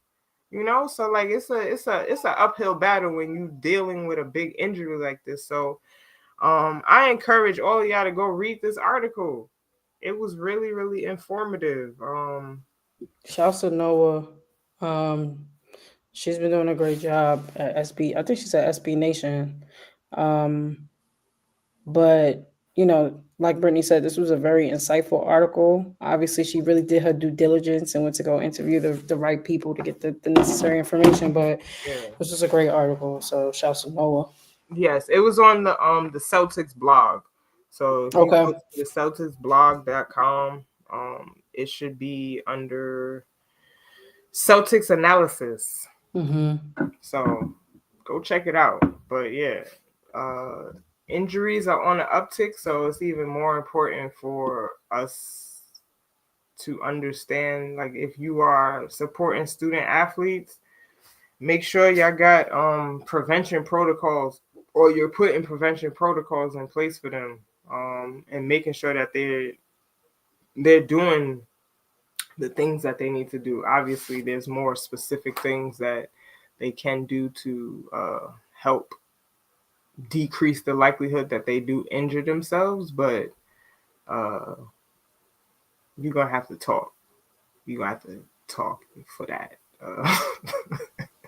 But yeah, shout outs to Jason Tatum. I think he actually left the hospital not too long ago. He got cleared to leave the hospital, so he's now on the road to recovery. Mm-hmm. All right, it's a great article. Definitely. We are gonna move into NIL news. I feel like we spoke about Najari Kennedy a few months ago. But if you don't know, she is like the number one recruit, or just not even recruit, the number one pitcher in softball, college softball. She been killing. I think the last time we covered her, she was in headlines because she was at Stanford and then she transferred to Texas Tech, which was a big move. But Texas Tech was able to get her, and we find out this week that she signed a $1 million deal with Texas Tech, and this is the first in this sport where there was a $1 million NIL deal. To be specific, they gave her $1,050,000 $50,024, 50,000 for living expenses, and $24 for her jersey number, which I thought was pretty cool. Um, but yeah, they pulled out the works to get her, to secure her. They even was, I think they brought up Cheryl Swoops in some of the conversations they were having with her, because Cheryl went to Texas Tech, so Mm-hmm. they was just trying to really sell the program to her. And what's funny is, initially when they were trying to get her over at Texas Tech, her agent was only asking for $400,000, Mm. so they undersold her. um but the coach, which is, I thought was interesting. The coach was like, "That's too low. I like that That's too low, and we're gonna get her what more. she deserves." Yep. Um, and that's what happened. And so, one of the biggest boosters of Texas Tech, by the name of Tracy Sellers, who actually was a former Texas Tech softball player as well, um, they donated $11 million, $11 million to the athletic department in 2022. With $1 million designated for softball stadium upgrades. And so, like I said, she was actually the one making a statement at Texas Tech, um, and just brought up just the rich history of Texas Tech and the players and athletes that have come from Texas Tech. Mm. And within that statement, she also mentioned Kennedy within that, because she's such an amazing softball player.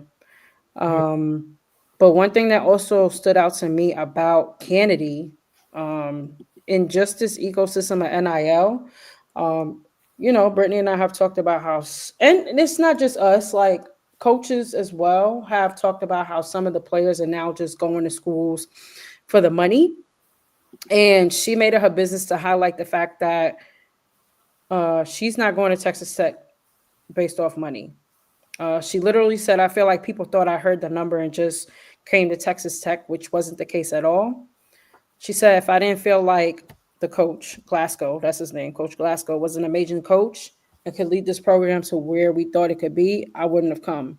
And I thought that, granted, I've never watched her play, but I think that speaks a lot about just what's important to her and who she is as a person and a player. She went there, she transferred to win. Like, the Yeah. cherry on top was the bread. The cherry on top was the money. So they saw her value.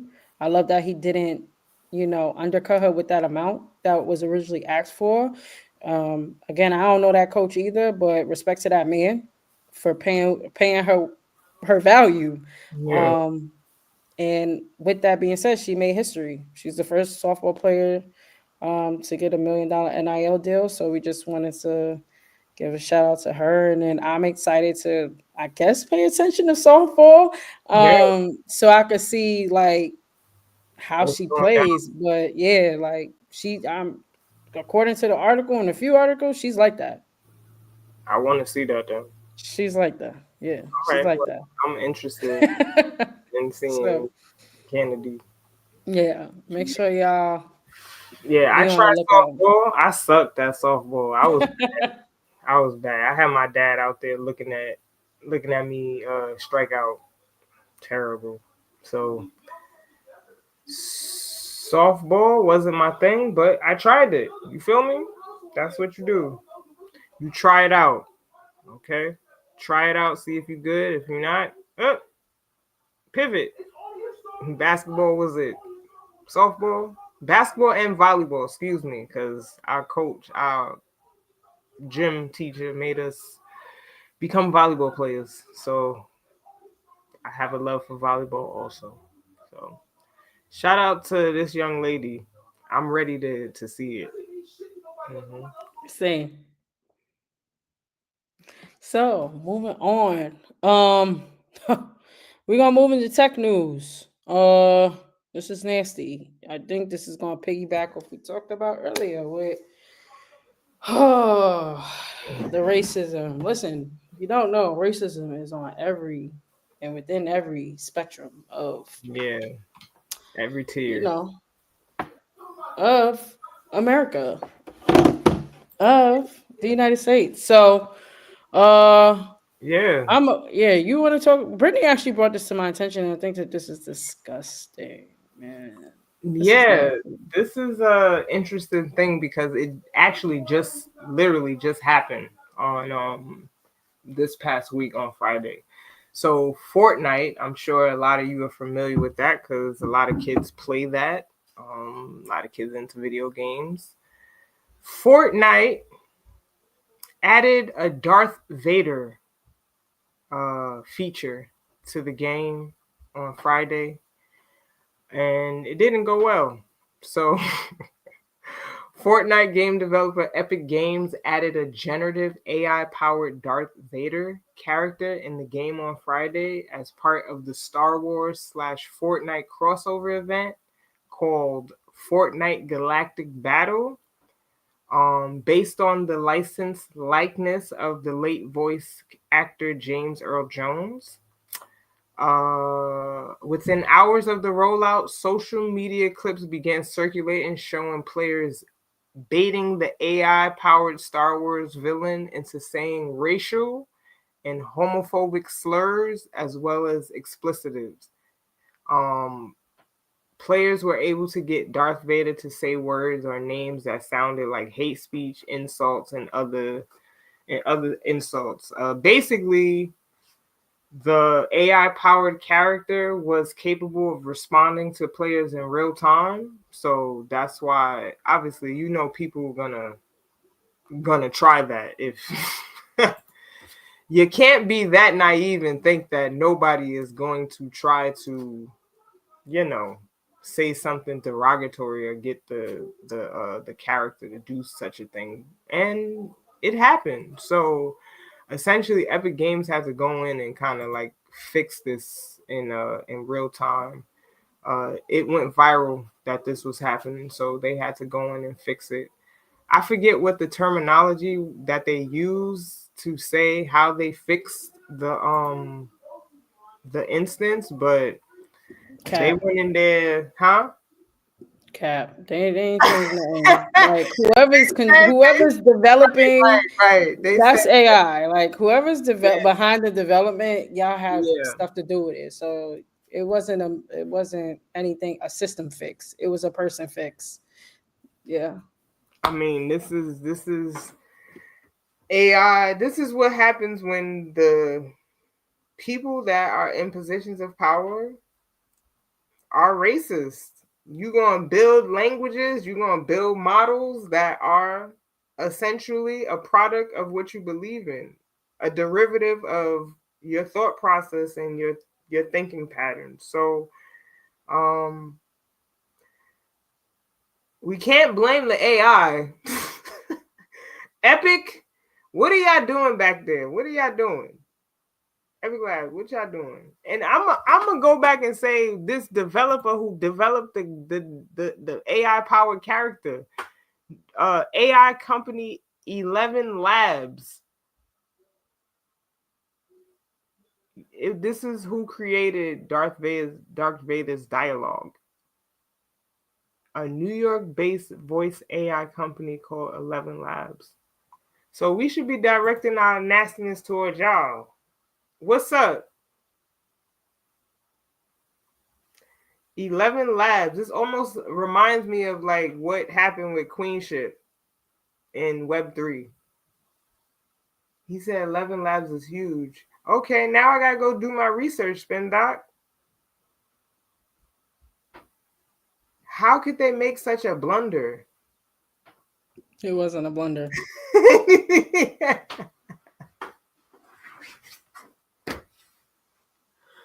And now that I know they're huge, I'm Right, gonna do my due diligence too. right. That wasn't a mistake. It's Maybe just they. I don't. Yeah. I don't know what to say about that. Like Yeah, you said it.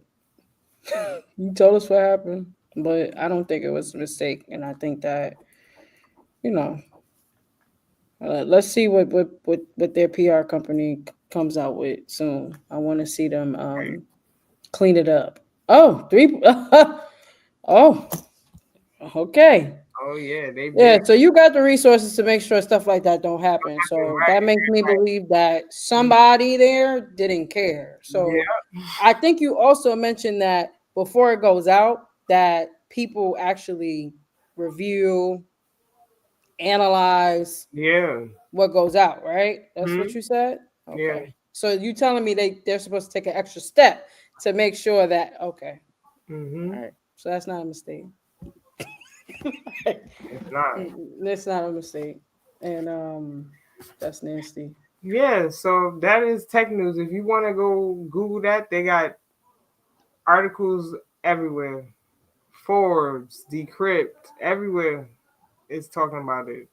So, and this is even crazier because like James Earl Jones just passed last year, and y'all desecrating his name like with this, like, come on, man. It's this is another nasty award. 11 Labs, y'all get a nasty award. 11 Come Labs. on, man. Woo. Come on. Wow. Come on. Wow.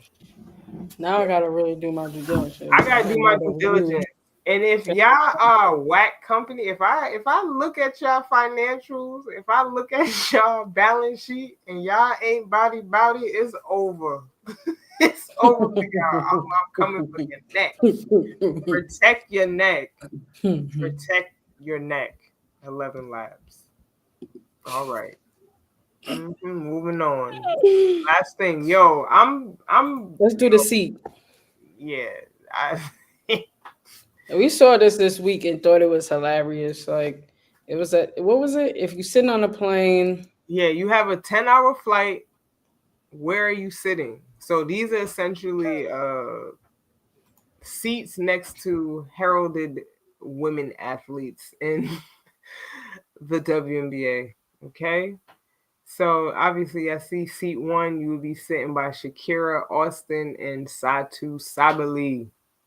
Two, you got Deja Kelly. Are you an owl person? I'm probably gonna take a window seat somewhere. So I might do Shakira and Satu. But two, Deja. Three, Kennedy and Liz. I'm sitting there. I'm sitting between Kennedy and Liz. Row four. I think Lauren would sit here. She definitely would sit with Asia. Oh yeah, yeah, for sure. That's a goat. Then you got Skylar. Who is this?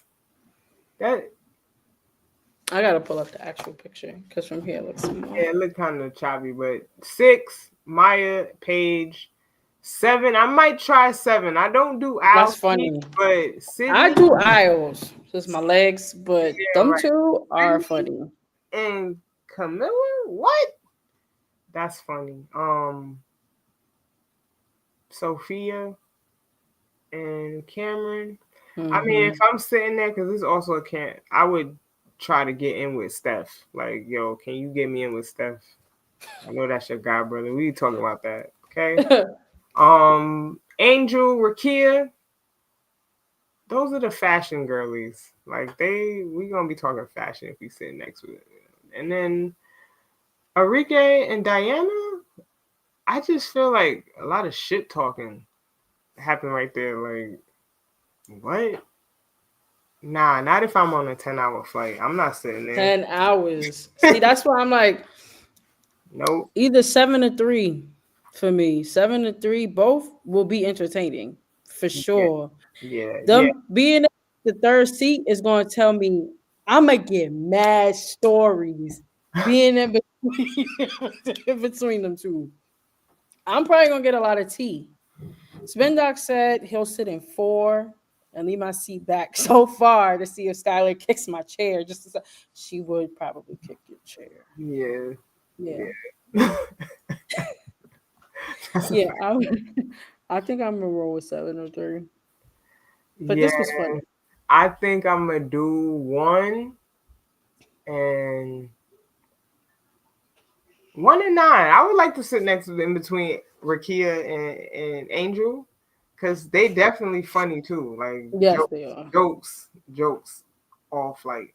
Okay, jokes all flight. So thank y'all for participating in that. Culture, Shantae been doing everything. Oh She no. been out here. Wait, Jody. I'm sorry. Jody says 7-4. She said I need to convince Asia to give me a pink pair of A1s, and I'm with her. I'm with her. Yes. I don't. I missed out. I'm gonna start from the bottom up. So I didn't get the pinks because they sold out so fast, but I got the blues, baby. I got the blues. Yes, I have baby. not Look at tried them those. on yet. Look at those things. Yeah, I haven't tried them on yet, but they came fast. Nike's trash because I entered. I went on the app thinking I was going to be golden, thinking I was going to be good. They was like, no, you didn't get it. Um, so shouts to Dick's Sporting Goods. They got them there. I yeah, I ordered them the day before and they came a day or two after. So very excited about these. Nah, that's fine. Hold I'm on. gonna I'm have to going do back a to the review. comments. Randy said my son is sitting in seat 10. Oh, What? He's sitting in 10 with a I Rupe didn't even see that. My bad. What? Oh, How old is your son? he want the smoke. He want the Yeah, smoke. He basically. want to sit in the smoke. That's a brave seat. That's a brave one right there. But yeah, Shantae gonna give us the review this week. She gonna try them out, Yes. put them on, stunt She with them said for yes, a he little loves her. He's 13. I love that. Yeah, I'm gonna try them out. I'm excited about these. So this was a highlight of this past week. I went to the K Dot and SZA concert. That joint was Yeah. see, I didn't get the pinks. I'm tight. I'm tight. The pinks was out, gone. Um, but yeah, the SZA concert. I said SZA. The Kendrick Lamar SZA concert was fire. Went at MetLife, had a blast. I feel like it was probably sold out. I didn't see any empty seats. The energy in there was nuts, Mm-hmm. absolutely crazy. Um, I was more so there for Kendrick, Yeah. but it was just a mix of like all fans. So like when SZA was up, the fans was singing every word. Mm. When Kendrick was up, it was just loud. Like it was very loud in there. The energy was very, very high in there. Just had a great time. If you can get to that show, make sure that you do. It was fire. Did you And then have I had. Did you have a favorite part in the show? Did I have a favorite part of the show? Was there one part like, yo, this was like, Nah, I feel like it was high energy the entire time. Well, I will say that I love the fact that throughout the course of the show, he was acting like he was participating in an interrogation, hmm, and he was talking about the industry, like so. That's what it kept cutting to throughout the course of the show, which okay, I thought was dope. I love that. Um, I guess it's just showcasing like it's not just a regular concert. Like he still put a lot of intention behind the show. yeah, I also want to say that the show was a very long show. It was a 2-hour show. Um, they did a lot of songs. Again, just really speaking to like stamina. They're doing a lot of shows at a lot of stadiums. They did a show the night before. I went to the Friday show. mm-hmm. And the energy was still high. Um, but to answer your question, yeah, that may be one of my favorite parts of the show. Like he did that every not after every song, but after maybe every 2 to 3 songs, Okay. it would pan to him speaking to somebody interrogating him. Um, But the show was fire. If you haven't seen it, you should definitely check it out. I thoroughly enjoyed it. Um, After the show, the next day I went to Vinyl Con. I follow somebody on Twitter, can't think of his name right now, but shouts to him. He is a big vinyl purchaser, and he's also a DJ. And I saw him promoting this a couple months back. It was held in Philly. Vinyl Con apparently happens in Philly every year and then LA every year. But basically, it's a celebration of music, and different vendors come together every year with a ton of crates filled with different vinyls that they're selling at different prices. Not only are they selling vinyls, they have cassettes there, they have CDs there, they have magazines there. Um, I saw posters there, just really rare finds you will find at VinylCon. And that was my first time going. There was a live DJ there. It was just a really dope space. I met people that have been collecting vinyls for years, that have been DJing for years, that just really love music. Um, and it started at, I think, at 10 and it ended at 4 or 5. So I spent the rest of that, like my Saturday in Philly, just collecting and looking and speaking to people from everywhere. So if you are into that, you should definitely look into going to VinylCon. Again, I think it only takes place in Philly and in LA. So if you are in those areas, or if you're thinking about going to those areas, definitely check that out. Fire. I definitely picked up 2 vinyls.